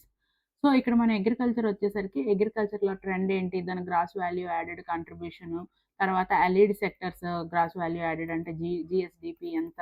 తర్వాత cropping pattern మన ఏపీలో cropping pattern ఎలా ఉంది? Food grains ఎలా ఉన్నాయి? Commercial farming ఎలా ఉంది? తర్వాత rural credit cooperatives, agriculture marketing, ఏపీలో అగ్రికల్చర్ ఫైనాన్స్‌కి మనకి స్టేట్ కోఆపరేటివ్ బ్యాంక్స్ ఉన్నాయి. అదేవిధంగా డిస్ట్రిక్ట్ కోఆపరేటివ్ బ్యాంక్స్, తర్వాత వాటి కింద ప్యాక్స్ ఉన్నాయి. ప్యాక్స్ అంటే ప్రైమరీ అగ్రికల్చర్ క్రెడిట్ సొసైటీస్. తర్వాత మార్కెటింగ్‌కేమో మనకి రైతు భరోసా కేంద్రాలున్నాయి. ప్రతి గ్రామంలో సచివాలయం పరిధిలో రైతు భరోసా కేంద్రాలున్నాయి. తర్వాత ఈ మార్కెట్ ఉంది. తర్వాత ఈ నామ్‌తో ఇంటిగ్రేట్ చేసున్నారు. తర్వాత ఫార్మ్ మెకనైజేషన్ స్కీమ్ ఉంది. సో, వీటన్నిటి గురించి చదవాలి. తర్వాత agriculture strategies, schemes, agriculture schemes వచ్చేసరికి మనకి అన్నదాత సుఖీభవ ఉంది. రైతు కుటుంబానికి 20,000 ఇస్తున్నారు. ఫిషరీస్‌కొచ్చేసరికి ఫిషింగ్ బ్యాన్ పీరియడ్‌లో ప్రతి ఫిషింగ్ ఫ్యామిలీకి 20,000 ఇస్తున్నారు. తర్వాత యానిమల్ హస్బెండరీలో మిషన్ గోకులం ఉంది. అండ్ కౌ షెడ్స్ ఏర్పాటు చేస్తున్నారు. హార్టికల్చర్ చాలా చాలా ఇంపార్టెంటు. రాయలసీమని హార్టికల్చర్ హబ్‌గా తయారు చేద్దాం అనుకుంటున్నారు. అదేవిధంగా మనకి ఏపీ మష్రూమ్ మిషన్ కూడా ఉంది. సో, వీటన్నిటి గురించి చదవాలి. ఇంకా ఆక్వాకల్చర్‌కొచ్చేసరికి 1.5 రూపీస్‌కే యూనిట్ ఎలక్ట్రిసిటీ అనేది ప్రొవైడ్ చేస్తున్నారు. ఇలాంటివన్నీ కూడా గవర్నమెంట్ అగ్రికల్చర్‌కి అండ్ అలైడ్ సెక్టర్‌కి ఇచ్చే ఇన్సెంటివ్స్, స్కీమ్స్ అన్నీ చదవాలి డీటెయిల్డ్‌గా. అంతేకాదు మన స్వర్ణాంధ్ర విజన్ 2047లో 11 గ్రోత్ ఇంజిన్ క్రాప్స్ అనేసి ఐడెంటిఫై చేశారు. For example banana, mango, chilli, tomato ఇవన్నీ కూడా గ్రోత్ ఇంజిన్ క్రాప్స్. సో, వీటి గురించి కూడా బిట్ అడిగే అవకాశం ఉంది. సో, తర్వాత హై డిమాండ్ ఎక్స్‌పోర్ట్స్ క్రాప్స్ ఏంటి, ఇవన్నీ కూడా 2047 విజన్‌లో ఉన్నాయి. సో, స్వర్ణాంధ్ర విజన్ కూడా చదవండి. So that industry, service sector, agriculture sector గురించి ఆ విజన్ ప్లాన్ అనేది తెలుస్తుంది. Next growth and structure of industries. Industrial sector in AP ఎలా ఉంది? So, GSDP and GVA contributions ఎలా ఉన్నాయి? ఇండస్ట్రీస్‌కొచ్చేసరికి 21-22% అనేది యావరేజ్ కంట్రిబ్యూషన్ అనేది ఉంది జీఎస్‌డీపీకి. So, recent AP industrial development policy. So, ఏపీలో చాలా ఇండస్ట్రియల్ డెవలప్‌మెంట్ పాలిసీస్ ఉన్నాయి. IT policy, MSME policy, tourism policy. ఏపీలో టూరిజాన్ని ఒక ఇండస్ట్రీగా గుర్తించారు. సో, టూరిజం అనేది ఇప్పుడు ఏపీలో చాలా చాలా ఇంపార్టెంట్. తర్వాత మనకి రతన్ టాటా ఇన్నోవేషన్ హబ్స్ ఉన్నాయి. Clean energy policy, electronics policy, semi conductor policy, drone policy, ఇవన్నీ ఉన్నాయి. వీటి గురించి చదవండి. Single window mechanism, is of doing బిజినెస్‌లో మనం కంటిన్యూస్‌గా చాలా ఇయర్స్ ఫస్ట్ ర్యాంక్‌లో ఉన్నాము ఇండియాలో. తర్వాత ఇండస్ట్రియల్ ఇన్సెంటివ్స్. ఇప్పుడు చెప్పాను కదా! మనకి చాలా పాలిసీస్ ఉన్నాయని. వాటిలో ప్రతి పాలిసీలో ఇండస్ట్రియల్ ఇన్సెంటివ్స్ ఉంటాయి. వాటి గురించి చదవాలి. తర్వాత ఎంఎస్ఎంఈ సెక్టర్. మనకి మైక్రో, స్మాల్, మీడియం ఎంటర్‌ప్రైజెస్ ఎలా ఉన్నాయి? వాటి కాంట్రిబ్యూషన్ ఎలా ఉంది? మ్యానుఫ్యాక్చరింగ్ సెక్టర్ ఎలా ఉంది? ఎస్పెషల్లీ ఆటోమొబైల్స్, ఎలక్ట్రానిక్స్ ఇవన్నీ కూడా. తర్వాత ఇండస్ట్రియల్ కారిడార్స్. ఏపీలో నుంచి ఏ ఇండస్ట్రియల్ కారిడార్స్ ఎళ్తున్నాయి? For example Visakhapatnam, Chennai industrial corridor, తర్వాత బెంగుళూరు, చెన్నై ఇండస్ట్రియల్ కారిడార్, తర్వాత హైదరాబాద్, బెంగుళూరు ఇండస్ట్రియల్ కారిడార్, ఇవన్నిటి గురించి. తర్వాత structure and growth of service sector. ఏపీలో సర్వీస్ సెక్టర్ ఎలా ఉంది? Information technology, electronics, communications in Andhra Pradesh, especially Visakhapatnam, Amaravati, తిరుపతిలో చాలా డెవలప్ చేయాలని ట్రై చేస్తున్నారు. తర్వాత రీసెంట్ ఏపీ ఐటీ పాలిసీ. మనకి ఇప్పుడు ఐటీ పాలిసీ 4.0 ఉంది. దాని గురించి కూడా చదవాలి. ప్రెజెంట్ ఏపీ అనేది ఎక్కువ మనకి కోస్టల్ లైన్ ఎక్కువ ఉంది కాబట్టి 1053 ఉంది కాబట్టి మనం పోర్ట్ లెడ్ డెవలప్‌మెంట్ గురించి ఎక్కువ ఫోకస్ చేస్తున్నాం. అదేవిధంగా ఏపీలో కీ ఇండస్ట్రియల్ పిల్లర్స్ వచ్చేసరికి మనకి ఫార్మా అనేది బెస్ట్ ఉంది. దీంట్లో నుంచి ఎక్స్‌పోర్ట్స్ అనేవి ఎక్కువ అవుతున్నాయి. తర్వాత మనకి విశాఖపట్నంలో ఫార్మా సిటీ కూడా ఉంది. తర్వాత బల్క్ డ్రగ్ పార్క్ కూడా ఏర్పాటు చేస్తున్నారు. అదేవిధంగా automobiles, electronics, semi conductors, food processing industries మీద కూడా ఫోకస్ చేస్తున్నారు. సో, వీటన్నిటి గురించి కూడా చదవండి. సో, మీరు పేపర్ 2లో ఎకానమీ సిలబస్ చూసినట్టయితే ఫస్ట్ 3 పాయింట్స్ ఇండియన్ ఎకానమీ గురించుంది. నెక్స్ట్ 3 పాయింట్స్ అనేది ఏపీ ఎకానమీ గురించుంది. So, both Indian economy, AP economy ఈక్వల్‌గా కవర్ చేయండి. మొత్తం 75 మార్క్స్ కాబట్టి చాలా మంచి స్కోర్ రావచ్చు. ఇది కూడా చాలా వరకు స్టాటిక్ క్వెషన్స్ వస్తాయి. అదే విధంగా కరెంట్ అఫైర్స్ క్వెషన్స్ కూడా వస్తాయి. సో, కరెంట్ అఫైర్స్ మీద కూడా ఫోకస్ చేయండి. Especially budget and economic survey చాలా చాలా ఇంపార్టెంట్. పేపర్ 2లో సెక్షన్ బి చూద్దాం. ఇందులో నుంచి కూడా 75 మార్క్స్ వస్తాయి. సబ్జెక్ట్ వచ్చేసరికి science and technology. So, first chapter technology machines, policies and applications. National science and technology policy, recent science and technology and innovation policies. మనకి నేషనల్ పాలిసీ అనేసరికి 1958 నుంచి 1983 పాలిసీ, 2003 పాలిసీ, 2013 పాలిసీ, తర్వాత 2020 డ్రాఫ్ట్ పాలిసీ, ఇవన్నీ ఉన్నాయి. So, ఇండియాలో science and technology ఎలా evolution అయిందో ఇందులో మనం చదవచ్చు. తర్వాత నేషనల్ స్ట్రాటజీస్ అండ్ మిషన్స్. మనకొచ్చేసరికి నేషనల్ క్వాంటమ్ మిషన్ ఉంది. నేషనల్ సూపర్ కంప్యూటర్ మిషన్ ఉంది. సింపుల్‌గా జూట్ మిషను, కాటన్ మిషను, అలాగా అన్ని మిషన్స్ కూడా ఉన్నాయి. వాటి గురించి చదవాలి. తర్వాత emerging technology frontiers. Emerging technologies అనేసరికి మనకి artificial intelligence, internet of things, తర్వాత blockchain technology, 5G, 6G, 3D printing, 4D printing, వీటన్నిటి గురించి. తర్వాత క్రిప్టో కరెన్సీ అంటే ఏంటి? బిగ్ డేటా అంటే ఏంటి? ఇవన్నీ కూడా ఎమర్జింగ్ టెక్నాలజీస్. తర్వాత స్పేస్ టెక్నాలజీ. మనకి స్పేస్ టెక్నాలజీ అనేసరికి ఇండియాలో ఇస్రో గురించి చదువుతాము. సో, ఇస్రో ఎప్పుడొచ్చింది? దాని డిఫరెంట్ డిఫరెంట్ ఆర్గనైజేషన్స్ ఏంటి? దాని కింద ఏ ఏ ఆర్గనైజేషన్స్ ఉంటాయి? Launch vehicles of India. ఏపీలో మెయిన్ లాంచ్ వెహికల్స్ పిఎస్ఎల్వి అంటే ఏంటి? జిఎస్ఎల్వి. వాటి మధ్య డిఫరెన్స్. ప్రెజెంట్ ఇప్పుడున్న వెహికల్స్ ఏంటి? తర్వాత స్మాల్ శాటిలైట్ వెహికల్స్. అదేవిధంగా రీయూజబుల్ శాటిలైట్ వెహికల్స్ గురించి మనం ప్రెజెంట్ చదువుతున్నాం. తర్వాత recent Indian satellite launches and its applications. Present A satellites launch అయ్యాయి? కరెంట్ అఫైర్స్‌లో చదువుకోవాలి. అదేవిధంగా ప్రైవేట్ శాటిలైట్ లాంచ్ వెహికల్స్ గురించి చదవాలి. రీసెంట్‌గా స్కై రూట్ ప్రైవేట్ సంస్థ చేసిన విక్రమ్-ఎస్, విక్రమ్-1, మిషన్ ఆరంభ్, మిషన్ ప్రారంభ్ గురించి. తర్వాత శాటిలైట్స్ అప్లికేషన్స్, కమ్యూనికేషన్ శాటిలైట్స్ అంటే ఏంటి? ఎర్త్ అబ్జర్వేషన్ శాటిలైట్, అగ్రోసాట్ అంటే ఏంటి? ఎడ్యుసాట్ అంటే ఏంటి? ఇవన్నీ చదవాలి. తర్వాత ఇండియన్ స్పేస్ సైన్స్ మిషన్, ఆ మిషన్ గురించి చదవాలి. తర్వాత డిఫెన్స్. డిఫెన్స్‌కొచ్చేసరికి మనకి డీఆర్‌డీఓ అనేది మెయిన్ ఆర్గనైజేషన్. ఈ ఆర్గనైజేషన్ యొక్క structure, vision, mission, technologies so, వీటి కిందున్న సబ్ ఆర్గనైజేషన్స్ అవన్నీ చదవాలి. తర్వాత integrated guided missile development programme. ఈ ప్రోగ్రామ్ కింద ఏ ఏ మిసైల్స్ డెవలప్ చేశారు? అదేవిధంగా బాలిస్టిక్ మిసైల్ అంటే ఏంటి? క్రూయిజ్ మిసైల్ అంటే ఏంటి? వీటి మధ్యన డిఫరెన్సెస్ ఏంటి? ఇన్ఫర్మేషన్ అండ్ కమ్యూనికేషన్ టెక్నాలజీకి సంబంధించి national policy and digital India mission, దాని కోర్ 9 పిల్లర్స్, దీని కింద వచ్చిన machines, initiatives and impact, e governance programme అంటే ఏంటి, దాని కింద గవర్నమెంట్ చేసిన ఇనిషియేటివ్స్, సర్వీసెస్, తర్వాత cyber security concerns. Cyber security అంటే ఏంటి, అందులో టైప్స్ అంటే ర్యాన్సమ్ వేర్ అంటే ఏంటి, ఫిషింగ్ అంటే ఏంటి, డిఫరెంట్ అటాక్స్, వాటి మీనింగ్స్, తర్వాత national cyber security policy, cyber సెక్యూరిటీని ఎదుర్కోవడానికి మనం తీసుకొచ్చిన పాలసీస్ కానీ, గవర్నమెంట్ ఇనిషియేటివ్స్, తర్వాత గవర్నమెంట్ ఇన్స్టిట్యూషన్స్ కూడా చదవాలి. తర్వాత న్యూక్లియర్ టెక్నాలజీ ఇండియాలో ఎలా ఉంది, Indian nuclear reactors and nuclear power plants, ఇండియాలో ఏ ఏ స్టేట్స్‌లో ఎక్కడెక్కడ న్యూక్లియర్ పవర్ ప్లాంట్స్ ఉన్నాయి, అదేవిధంగా న్యూక్లియర్ రియాక్టర్స్ ఎన్నున్నాయి, తర్వాత వాటి అప్లికేషన్స్, రేడియో ఐసోటోప్స్, వాటి అప్లికేషన్స్, ఇండియాస్ న్యూక్లియర్ ప్రోగ్రామ్ గురించి. ఇదే విధంగా న్యూక్లియర్‌కి సంబంధించి ఇంటర్నేషనల్ ఇన్స్టిట్యూషన్స్ గురించి కూడా చదువుతాం. సో, ఇదంతా first chapter. Next chapter energy management. Energy అనేది 2 టైప్స్‌గా డివైడ్ చేస్తాం. ఒకటి రెన్యూవల్ ఎనర్జీ, ఇంకోటి non renewal energy. Non renewal energy వచ్చేసరికి పెట్రోలియం, కోల్, నేచురల్ గ్యాస్ ఇవన్నీ వస్తాయి. రెన్యూవల్ ఎనర్జీ వచ్చేసరికి సోలారు, విండు, తర్వాత హైడ్రో ఎలక్ట్రికల్, తర్వాత టైడల్, జియోథర్మల్, ఇంకా చాలా ఉన్నాయి. కొత్త కొత్త రెన్యూవల్ ఎనర్జీస్ అన్నీ కూడా ఉంటున్నాయి. తర్వాత policy and projections. Installed energy capacities. Every year కూడా ఈ ఇన్‌స్టాల్డ్ ఎనర్జీ కెపాసిటీ మారుతూనే ఉంటుంది. సో, కోల్ నుంచి ఎంత, పెట్రోలియం నుంచి ఎంత, సోలార్ నుంచి ఎంత ఎనర్జీ మనం ప్రొడ్యూస్ చేస్తున్నాం. తర్వాత విండ్, యూజువల్‌గా రెన్యూబుల్ ఎనర్జీ వచ్చేసరికి సోలార్ అనేది ఎక్కువ ఉంటుంది. అదేవిధంగా మనకి నాన్ రెన్యూబుల్ ఎనర్జీకి వచ్చేసరికి కోల్ నుంచి తయారు చేసే ఎనర్జీ ఎక్కువ ఉంటుంది. సో, డిమాండ్ ఎలా ఉంది ఇండియాలో? తర్వాత national energy policy. Different policies ఉన్నాయి. మనకి ఇండిపెండెన్స్ వచ్చినప్పటి నుంచి రీసెంట్ డ్రాఫ్ట్ పాలిసీ వరకు చాలా పాలిసీస్ ఉన్నాయి. తర్వాత నేషనల్ పాలిసీ ఆన్ బయోఫ్యూయల్స్, ఇది 2018 ఉంది. తర్వాత అమెండ్‌మెంట్ కూడా తీసుకొచ్చారు. సో, ఈ బయోఫ్యూయల్స్ టార్గెట్ ఏంటి? 2030కి మనం ఏ ఏ టార్గెట్స్ పెట్టుకున్నామో, ఆ టార్గెట్స్‌ని రీచ్ అయ్యామా లేదా? సో, భారత్ స్టేజ్ నార్మ్స్ అంటే ఏంటి?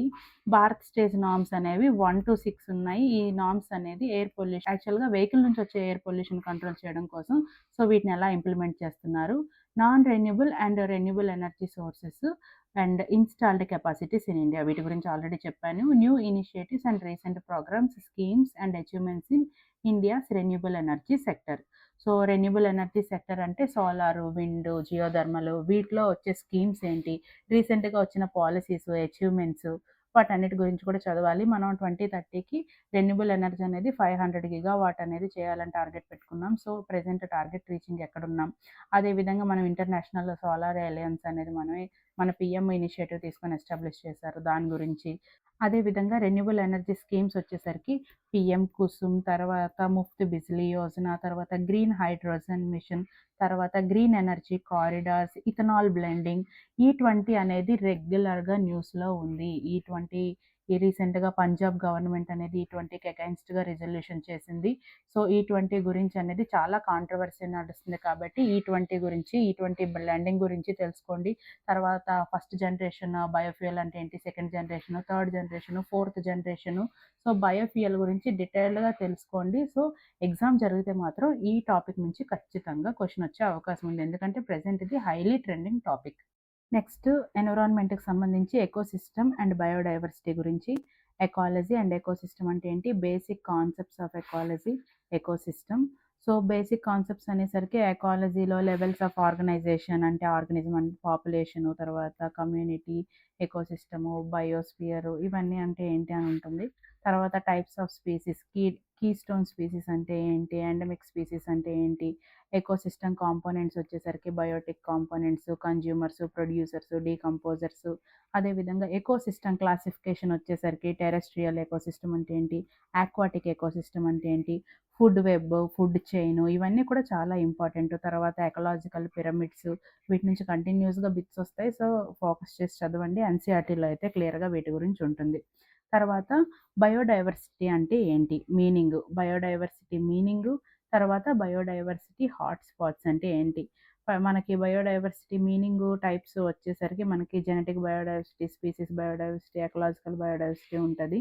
బయోడైవర్సిటీ హాట్‌స్పాట్స్ అంటే ఎక్కువ స్పీసీస్ రిచ్‌నెస్ ఎక్కడుంటదో, అదే విధంగా ఎండమిజం ఎక్కడ ఎక్కువుంటదో వాటిని బయోడైవర్సిటీ హాట్‌స్పాట్స్‌గా డిక్లేర్ చేస్తారు. ఇండియాలో అయితే 4 ఉన్నాయి.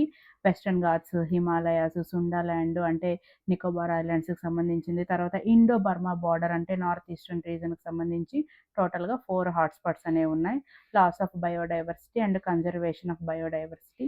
బయోడైవర్సిటీ కన్జర్వేషన్ మెయిన్‌గా 2 types. In situ conservation, ex situ conservation. In situ conservation అనేసరికి నేషనల్ పార్క్స్, తర్వాత biosphere reserves, wild life sanctuaries వస్తాయి. ఎక్స్ సిటు కన్జర్వేషన్ వచ్చేసరికి జూలాజికల్ పార్క్స్, బొటానికల్ గార్డెన్స్ ఇవన్నీ. తర్వాత methods, recent plans, targets, conservation and protocols. మామూలుగా international conservation ప్లాన్స్‌కొచ్చేసరికి మనకి earth summit 1992 చాలా ఇంపార్టెంటు. తర్వాత కన్జర్వేషన్ అండ్ బయోలాజికల్ డైవర్సిటీ, తర్వాత సైట్స్ అనేది ఎండాంజర్డ్ స్పీసీస్‌ని ప్రొటెక్ట్ చేయడానికి. తర్వాత ట్రాఫిక్ ఇది కూడా వైల్డ్ లైఫ్ ఇంటర్నేషనల్ ట్రేడ్‌కి సంబంధించి ప్రొటెక్షను. తర్వాత రామ్‌సార్ కన్వెన్షన్ చాలా చాలా ఇంపార్టెంట్. రామ్‌సార్ కన్వెన్షన్ అనేది వెట్‌ల్యాండ్ కన్జర్వేషను. సో, ఇండియాలో రామ్‌సార్ సైట్స్ ఏంటి? రీసెంట్‌గా యాడ్ అయిన సైట్స్ వాటి ఏ స్టేట్‌లో ఉన్నాయి? వాటి ఫీచర్స్ ఇవన్నీ కూడా చాలా ఇంపార్టెంటు. తర్వాత ఐయూసీఎన్ లిస్టు, రెడ్ లిస్ట్ అంటే ఏంటి? ఎండేంజర్డ్ అంటే ఏంటి? క్రిటికల్లీ ఎండేంజర్డ్ ఏంటి? ఇవన్నీ కూడా చదవాల్సుంటుంది. Next biosphere reserve. Biosphere reserve అనేది యునెస్కో వాళ్ళు ప్రకటిస్తారు. మ్యాన్డ్ బయోస్ఫియర్ ప్రోగ్రామ్ ద్వారా. సో, ఇండియాలో ఇప్పటివరకు 18 బయోస్ఫియర్ రిజర్వ్స్ ఉన్నాయి. సో, బయోస్ఫియర్ రిజర్వ్ అంటే ఏంటి? కోర్ ఏరియా అంటే ఏంటి? బఫర్ ఏరియా అంటే ఏంటి? ట్రాన్సిషన్ జోన్ అంటే ఏంటి? ముఖ్యంగా దీని ఎయిమ్ అనేది బయోడైవర్సిటీ కన్జర్వేషన్, అదేవిధంగా బ్యాలెన్స్డ్ డెవలప్‌మెంట్. దీని మెయిన్ ఎయిము. సో, ఇండియాలో ఫస్ట్ బయోస్ఫియర్ రిజర్వ్ వచ్చేసరికి నీలగిరి. సో, ఈ 18 లిస్ట్ అండ్ వాటి స్టేట్స్, అక్కడున్న ఫీచర్స్ అవన్నీ కూడా చదవాలి. తర్వాత Indian wild life conservation efforts, projects, acts, initiatives in recent time. మనకి వైల్డ్ లైఫ్ కన్జర్వేషన్ ఎఫర్ట్స్ అనేసరికి project tiger, project elephant, project vulture, project rhino, అదేవిధంగా ప్రాజెక్ట్ డాల్ఫిన్ ఇవన్నీ కూడా ఉన్నాయి.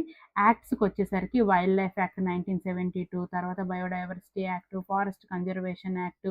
నెక్స్ట్ యాక్ట్స్‌కొచ్చేసరికి వైల్డ్ లైఫ్ ప్రొటెక్షన్ యాక్ట్ 1972, తర్వాత బయోడైవర్సిటీ యాక్ట్ 2002, తర్వాత forest conservation act 1980, అదేవిధంగా ఫారెస్ట్ రైట్స్ యాక్ట్ 2006, తర్వాత కంపెన్సేషన్ అఫారెస్ట్రేషన్ ఫండ్ యాక్ట్ 2016, తర్వాత national wildlife action plan ఇవన్నీ ఉన్నాయి.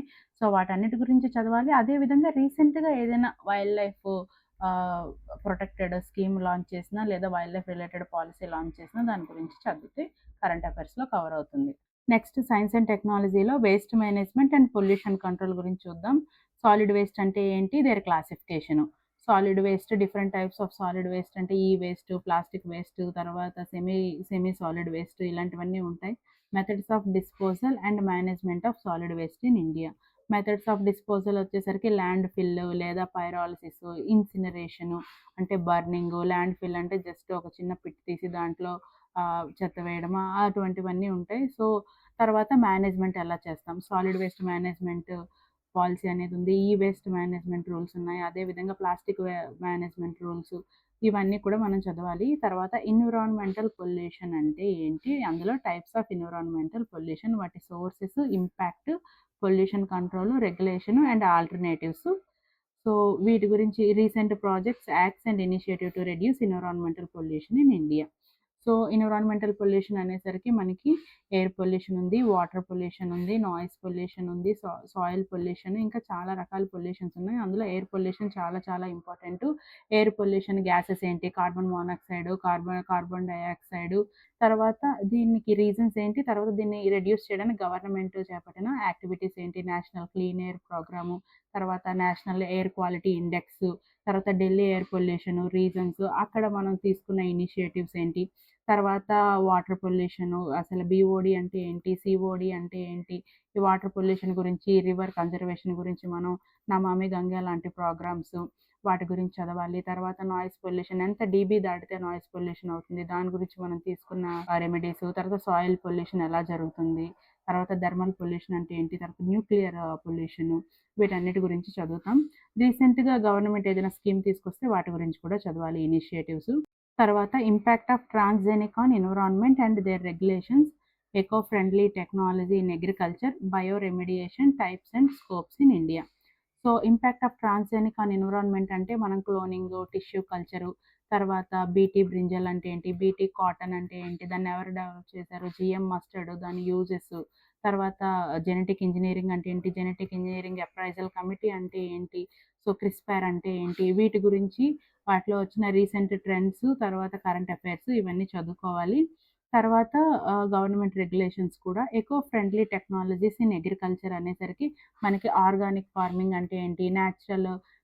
నేచురల్ జీరో బడ్జెట్ ఫార్మింగ్ అంటే ఏంటి? వాటిని ఎలా ఇంప్లిమెంట్ చేస్తున్నారు? వాటి గురించి. తర్వాత cropping pattern, multi cropping, inter cropping వీటి గురించి కూడా చదవాలి. Bio remediation, types of scopes in India, bio fertilisers అంటే ఏంటి? బయో పెస్టిసైడ్స్ అంటే ఏంటి? వీటిని ఎలా తయారు చేస్తారు? ఈ బయో రెమిడియేషన్ టైప్స్ ఏంటి? అవన్నీ కూడా మనం చదువుకుంటాం ఇందులో. Next environment and health. Environment challenges ఏంటి? Global warming gas, global warming effect అంటే ఏంటి? క్లైమేట్ చేంజ్ అంటే ఏంటి? ఎలా జరుగుతుంది? దాని ఇంపాక్ట్ ఏంటి? యాసిడ్ రెయిన్స్ ఎలా అవుతాయి? ఓజోన్ లేయర్ డిప్లేషన్ ఎలా జరిగింది? దీనికోసం వచ్చిన వియన్నా కన్వెన్షన్ అంటే ఏంటి? మోనిట్రల్ ప్రోటోకాల్ అంటే ఏంటి? ఓషన్ అసిడిఫికేషన్ ఎలా జరుగుతుంది? తర్వాత ఎన్విరాన్మెంటల్ ఇనిషియేటివ్స్ ఏవైతే ఉన్నాయో, international initiatives, protocols, conventions to tackle climate change with specific reference to India's participation and role. So, మనము ఎవ్రీ ఇయర్ చూస్తే కాన్ఫరెన్స్ ఆఫ్ పార్టీస్ జరుగుతుంది. సో, ఎవ్రీ ఇయర్ దాని లొకేషను, అక్కడ తీసుకున్న పాలిసీస్, ఆ మీటింగ్ యొక్క థీము, అదేవిధంగా యుఎన్ఈపీ అంటే ఏంటి? ఐపీసీసీ అంటే ఏంటి? ఇంకా నగోయా ప్రోటోకాల్ అంటే ఏంటి? క్యోటో ప్రోటోకాల్, దాని ఇంపార్టెన్స్, తర్వాత రియో డిక్లరేషన్ అంటే ఏంటి? ఇలాగా ఇంటర్నేషనల్ ఆర్గనైజేషన్స్ అన్నిటి గురించి కూడా చదవాలి. తర్వాత సస్టైనబుల్ డెవలప్మెంట్ 17 గోల్స్, 169 టార్గెట్స్. తర్వాత ఇండియాలో సస్టైనబుల్ డెవలప్మెంట్ కోసం ఏ స్కీమ్స్ తీసుకొచ్చారు? ఏపీలో ఏ స్కీమ్స్ తీసుకొచ్చారు? Meaning, nature, scope, components and goals of sustainable development. Health issues, recent trends in disease burden, epidemic అంటే ఏంటి? పాండమిక్ అంటే ఏంటి? Challenges, preparedness and response, health care delivery and outcome in India, recent public health initiatives, programmes. So, health కేర్‌కి వచ్చేసరికి different types of diseases గురించి చదవాలి. Air borne diseases, water borne diseases, sexually transmitted diseases, అదేవిధంగా bacterial, viral and protozoa diseases వీటి గురించి చదవాలి. తర్వాత ఒక డిసీజ్‌కి వచ్చేసరికి ఆ డిసీజ్ ఎలా స్ప్రెడ్ అవుతది? దాని సింప్టమ్స్ ఏంటి? దాని ట్రీట్మెంట్ ఏంటి? దాని ప్రివెన్షన్ ఏంటి? ఫర్ ఎగ్జాంపుల్ చికెన్ గున్యా ఉంటే దాని ట్రీట్మెంట్ ఎలాగా? దాని ప్రివెన్షన్ ఎలాగా? సింప్టమ్స్ ఎలాగా? అదేవిధంగా కోవిడ్ ఎలాగా? దాని వ్యాక్సిను. సో, ఇందులో గవర్నమెంట్ ప్రోగ్రామ్స్ వచ్చేసరికి national vector borne disease control programme, national AIDS control programme, national leprosy control programme, ఇలా చాలా ఉంటాయి. వాటన్నిటి గురించి కూడా ఇందులో చదువుకుంటాం. సో, ఇది టోటల్‌గా science and technology syllabus. So, science and technology and environment కలిపి 75 మార్క్స్‌కొస్తుంది. ఇందులో మేజర్ క్వెషన్స్ అనేవి కరెంట్ అఫైర్స్ నుంచి వస్తాయి. స్టాటిక్ సిలబస్ నుంచి కూడా వస్తాయి. బట్ కరెంట్ అఫైర్స్ అనేది చాలా చదువుకుంటే ఎక్కువ స్కోర్ అనేది వస్తుంది. సో, ఇదండి group 1 both paper 1, paper 2 syllabus నేను డీటెయిల్డ్‌గా చెప్పడం జరిగింది. నెక్స్ట్ గ్రూప్ 2 ప్రిలిమ్స్ ఎలా ప్రిపేర్ అయితే ఖచ్చితంగా గ్రూప్ 2 ప్రిలిమ్స్ క్లియర్ అవుతుందో ఒకసారి చూద్దాం. ఇక్కడ సిలబస్ చూడండి. ఇండియన్ హిస్టరీ, జియోగ్రఫీ ఈ 2 కూడా స్టాటిక్. ఇందులో కలిపి మొత్తం 60 క్వెషన్స్ వస్తున్నాయి 60 మార్క్స్‌కి. సో, ఇందులో సిలబస్ మారేది గానీ, కరెంట్ అఫైర్స్ గానీ ఏమీ ఉండవు కాబట్టి ఇండియన్ హిస్టరీ, జియోగ్రఫీ అనేది ఖచ్చితంగా బాగా చదవండి. 60 ఔట్ ఆఫ్ 60 మార్క్స్ వచ్చేలా చదివితే మీరు ఖచ్చితంగా ప్రిలిమ్స్ క్వాలిఫై అయిపోతారు. ఇండియన్ సొసైటీ ఎందుకు చెప్పట్లేదంటే న్యూగా యాడ్ చేశారు. అంటే మనం ఏ మెటీరియల్ చదివినా కూడా ఆ మెటీరియల్ నుంచి క్వెషన్స్ రావచ్చు, రాకపోవచ్చు. అండ్ వాళ్ళు ఎక్కడి నుంచి క్వెషన్స్ అడుగుతారో కూడా మనకు తెలీదు. న్యూ చాప్టర్, న్యూ సిలబస్ కాబట్టి. సో, కరెంట్ అఫైర్స్ అనేది కూడా వైడ్ సిలబస్, ఎక్కడి నుంచైనా క్వెషన్స్ అడగొచ్చు. బట్ మీరు మ్యాథ్స్ బ్యాక్‌గ్రౌండ్ బీటెక్ స్టూడెంట్స్ లేదా మ్యాథ్స్ బ్యాక్‌గ్రౌండ్ స్టూడెంట్స్ అనుకుంటే మాత్రం మెంటల్ అబిలిటీ మీద ఫోకస్ చేయండి. 30 ఔట్ ఆఫ్ 30 వచ్చేలాగా. సో, మొత్తం Indian history, geography and mental ability మీద ఫోకస్ చేస్తే మీకు 90 మార్క్స్ గ్యారంటీగా వస్తాయి. సో, మేజర్ ఫోకస్ అనేది దీని మీద చేయండి. నెక్స్ట్ ఇండియన్ సొసైటీకి ప్రయారిటీ ఇవ్వండి. తర్వాత కరెంట్ అఫైర్స్. సో, ఇలా చదువుకుంటే మీకు ప్రిలిమ్స్ అనేది ఖచ్చితంగా క్లియర్ అవుతుంది. అన్ని సబ్జెక్ట్స్‌కి ఈక్వల్ ఇంపార్టెన్స్ ఇవ్వండి. బట్ ఎక్కువ టైం అనేది Indian history, geography and mental ఎబిలిటీకి కేటాయించండి. నెక్స్ట్ గ్రూప్ 2 మెయిన్స్ క్లియర్ చేయాలి అంటే నేను ముందుగా చెప్పినట్టు పేపర్ 1 మీద ఫోకస్ చేయండి. ఇది కంప్లీట్‌గా static syllabus 150 out of 150 marks వచ్చే సబ్జెక్ట్స్ ఇది. ఎందుకంటే AP history and Indian constitution అంటే ఇండియన్ పాలిటీ ఇందులో మీకు పెద్దగా మార్పులు చేర్పులేం ఉండదు. బుక్‌లో నుంచే క్వెషన్స్ వచ్చే అవకాశం ఉంటది కాబట్టి, ఇక్కడికి 150 ఔట్ ఆఫ్ 150 వచ్చేలా ప్లాన్ చేసుకోండి. ఎక్కువ టైం కేటాయించండి. బాగా ప్రిపేర్ అవ్వండి. పేపర్ 2 నుంచి కొంచెం కన్‌ఫ్యూజన్. ఎందుకంటే ఇండియా అండ్ ఏపీ ఎకానమీ నుంచి బిట్స్ కొంచెం ఎక్కడి నుంచైనా రావచ్చు. Current affairs especially AP current affairs టఫ్‌గా ఉండొచ్చు. అదేవిధంగా సైన్స్ అండ్ టెక్నాలజీ కూడా కరెంట్ అఫైర్స్ అడగొచ్చు. లేదా స్టాటిక్ నుంచి కూడా బిట్స్ వస్తాయి. సో, మనం ఎక్కువ పేపర్ 1లోనే ఎక్కువ స్కోర్ చేసేస్తే పేపర్ 2 గురించి ఎక్కువ భయపడాల్సిన అవసరం ఉండదు. కానీ పేపర్ 2లో కూడా 150కి మీరు 110 నుంచి 120 మధ్యలో స్కోర్ తెచ్చుకోగలిగితే సూపర్. సో, ఈ విధంగా మీ ప్లాన్ అనేది చూసుకోండి. నెక్స్ట్ మీ ప్రిపరేషన్ ఈజీ అవ్వడానికి ప్రిలిమ్స్ చదవడానికి 1 మంత్ టైమ్ ఉంటే ఎలా చదవాలి? అదే విధంగా 2 మంత్స్ టైమ్ ఉంటే ఎలా చదవాలనే ప్లాన్ ఇచ్చాను. ఒకసారి మీకు ఎక్స్‌ప్లెయిన్ చేస్తాను చూడండి. మీరు డైలీ టైమ్ టేబుల్ ఏసుకోండి. డైలీ టైమ్ టేబుల్‌లో slot 1 4 hours, slot 2 2 hours, slot 3 1 hour, slot 4 1 అవర్‌గా డివైడ్ చేసుకోండి. సో, టోటల్‌గా ఇది 8 అవర్స్ ప్లాను. మీరు డైలీ 8 అవర్స్ చదవాలనుకుంటే ఈ విధంగా ప్లాన్ చేసుకుంటే చాలా యూజ్ ఉంటది. స్లాట్ 1 4 అవర్స్ అనేది స్కోరింగ్ సబ్జెక్ట్స్‌కి ఇవ్వండి. అంటే Indian history and geography and AP related జియోగ్రఫీకి సంబంధించి. సో, వీక్ 1, వీక్ 2, వీక్ 3లో ఏం చదవాలి, వీక్ 4లో ఏం చదవాలనేది ఇచ్చేసాను. Daily mental ability, quantitative aptitude, reasoning అనేది ప్రాక్టీస్ చేయండి. ఎందుకంటే 30 మార్క్స్‌కి ఉంది కాబట్టి. సో, ఇది డైలీ 2 అవర్స్ పెట్టుకోండి. డైలీ 1 అవర్ ఇండియన్ సొసైటీ చదవండి. మీకు 1 మంత్ టైమ్ ఉంటే డైలీ 1 అవర్ ఇండియన్ సొసైటీ చదివితే సరిపోతుంది. ఫోర్త్ వీక్‌లో రివిజన్ అనేది పెట్టాను. ఫోర్త్ వీక్‌లో మొత్తం వీక్ మొత్తం ఇండియన్ హిస్టరీ అండ్ జియోగ్రఫీ రివిజన్‌కి ఇవ్వండి. తర్వాత స్లాట్ 4కొచ్చేసరికి డైలీ 1 అవర్ కరెంట్ అఫైర్స్‌కి ఇవ్వండి. కానీ లాస్ట్ వీక్ రివిజన్ మాత్రం Indian society, mental ability, current affairs రివిజన్‌కి ఇవ్వండి. సో, ఇదనేది 1 మంత్ ప్లాను. సేమ్ ఇదే విధంగా 2 మంత్స్ టైమ్ ఉంటే ఎలా చదవాలో ఇచ్చాను. ఒక డేని స్లాట్స్‌గా డివైడ్ చేసుకొని, అంటే day wise time table prepare చేసుకొని, మీరు డైలీ 8 అవర్స్ చదవాలనుకుంటే దాన్ని ఈ విధంగా డివైడ్ చేసుకొని చదివితే మీకు ఎఫెక్టివ్‌గా ఉంటుంది. సో, దీనికి స్క్రీన్‌షాట్ తీసుకొని మీ ప్లాన్, మీ ఓన్ ప్లాన్ అంటే ఇలానే ఫాలో అవ్వాలని లేదు. మీకు కన్వీనియంట్‌గా ఎలా ఉంటే అలా ప్లాన్ చేసుకొని ప్రిపరేషన్ అనేది స్టార్ట్ చేయండి. ఈ కాంపిటేటివ్ ఎగ్జామ్స్ గ్రూప్ 1, గ్రూప్ 2 రీసెంట్‌గా ప్రిపరేషన్ స్టార్ట్ చేసి, ప్రిపరేషన్ ఎలా స్టార్ట్ I don't చేయాలో know how to తెలీదు, start. ఎక్కడ మొదలుపెట్టాలో అర్థం Hmm. కావట్లేదు అనుకునే వారికి, నేను ప్రిపరేషన్ స్ట్రాటజీ అని ఒక వీడియో చేశాను. చాలా చాలా యూజ్‌ఫుల్‌గా ఉంటుంది. ఆ వీడియో చూడండి. మీరు ఏ ఎగ్జామ్ రాసినా UPSC or APPSC or SSC, RRB, bank ఏ ఎగ్జామ్ రాసినా కూడా ఈ స్ట్రాటజీ అనేది మీకు 100% యూజ్ అవుతుంది. ఖచ్చితంగా బిగినింగ్ నుంచి ఎండింగ్ వరకు ఈ వీడియో చూడండి. చాలా చాలా యూజ్‌ఫుల్ ఇన్ఫర్మేషన్ అనేది పెట్టాను. అదే విధంగా ప్రిపరేషన్‌లో ఏ బుక్స్ చదవాలో తెలియట్లేదు అనుకుంటే డీటెయిల్డ్‌గా ప్రతి బుక్‌ని రివ్యూ చేస్తూ నేను బుక్ లిస్ట్ వీడియో చేశాను. ఆ వీడియో కూడా చూడండి. అందులో చాలా ఇంపార్టెంట్ బుక్స్ మాత్రమే మెన్షన్ చేశాను. సో, మీ ప్రిపరేషన్‌కి ఖచ్చితంగా యూజ్ అవుతుంది. ఈ వీడియో స్టార్టింగ్‌లో చెప్పినట్లుగా ఏపీలో చాలామంది యాస్పిరెంట్స్ గ్రూప్ 2 మీదే ఫోకస్ చేస్తారు. సో, గ్రూప్ 2 ఆఫీసర్ అవ్వాలనేది చాలా మంది కల. సో, ఈ కల నిజం చేసుకోవాలి అంటే ఖచ్చితంగా ఈ వీడియో మీకు యూజ్ అవుతుంది. ఈ వీడియో బిగినింగ్ నుంచి ఎండింగ్ వరకు ఎగ్జామ్ ప్యాటర్ను, సిలబస్సు, తర్వాత మీరెలా చదవాలి, strategy, study plan, book list ప్రతీది కూడా ఎక్స్‌ప్లెయిన్ చేశాను. ప్రతీదీ నోట్ చేసుకోండి. మీ ఓన్ స్టైల్‌లో మీ ఓన్ ప్రిపరేషన్ ప్లాన్ అనేది వేసుకొని వెంటనే ప్రిపరేషన్ స్టార్ట్ చేయండి. నోటిఫికేషన్ కోసం ఎదురు చూడొద్దు. నోటిఫికేషన్ రాకముందే ప్రిపరేషన్ స్టార్ట్ చేస్తే నోటిఫికేషన్ వచ్చి నోటిఫికేషన్‌కి ముందు ఇచ్చిన ఒక 1 మంత్ టైమ్ అలా 2 మంత్ టైమ్ ఇస్తే అది మీకు రివిజన్ చేయడానికి ఎక్కువ మార్క్స్ స్కోర్ చేసుకోవడానికి యూజ్ అవుతుంది. సో, వెంటనే ప్రిపరేషన్ స్టార్ట్ చేయండి. ఈ వీడియో మీకు నచ్చినట్లయితే ఖచ్చితంగా లైక్ చేయండి. మీ గ్రూప్ 2 యాస్పిరెంట్స్ ఫ్రెండ్స్ ఎవరైతే ఉన్నారో వాళ్ళందరికీ షేర్ చేయండి. అదే విధంగా నెక్స్ట్ అప్‌కమింగ్ వీడియోస్ మీకు రావాలి అంటే వెంటనే మన ఛానెల్‌ని సబ్స్క్రైబ్ చేసుకోండి. అదే విధంగా గ్రూప్ 2 ప్రిపరేషన్‌లో మా హెల్ప్ కావాలంటే నెక్స్ట్ మీకు ఏ సబ్జెక్ట్‌లో కోర్సెస్ కావాలో లేదా క్లాసెస్ కావాలో కింద కామెంట్ సెక్షన్‌లో మెన్షన్ చేయండి. ఖచ్చితంగా ఆ టాపిక్స్ మీద, ఆ సబ్జెక్ట్ మీద నేను క్లాస్ చేస్తాను. So, thank you so much. All the best.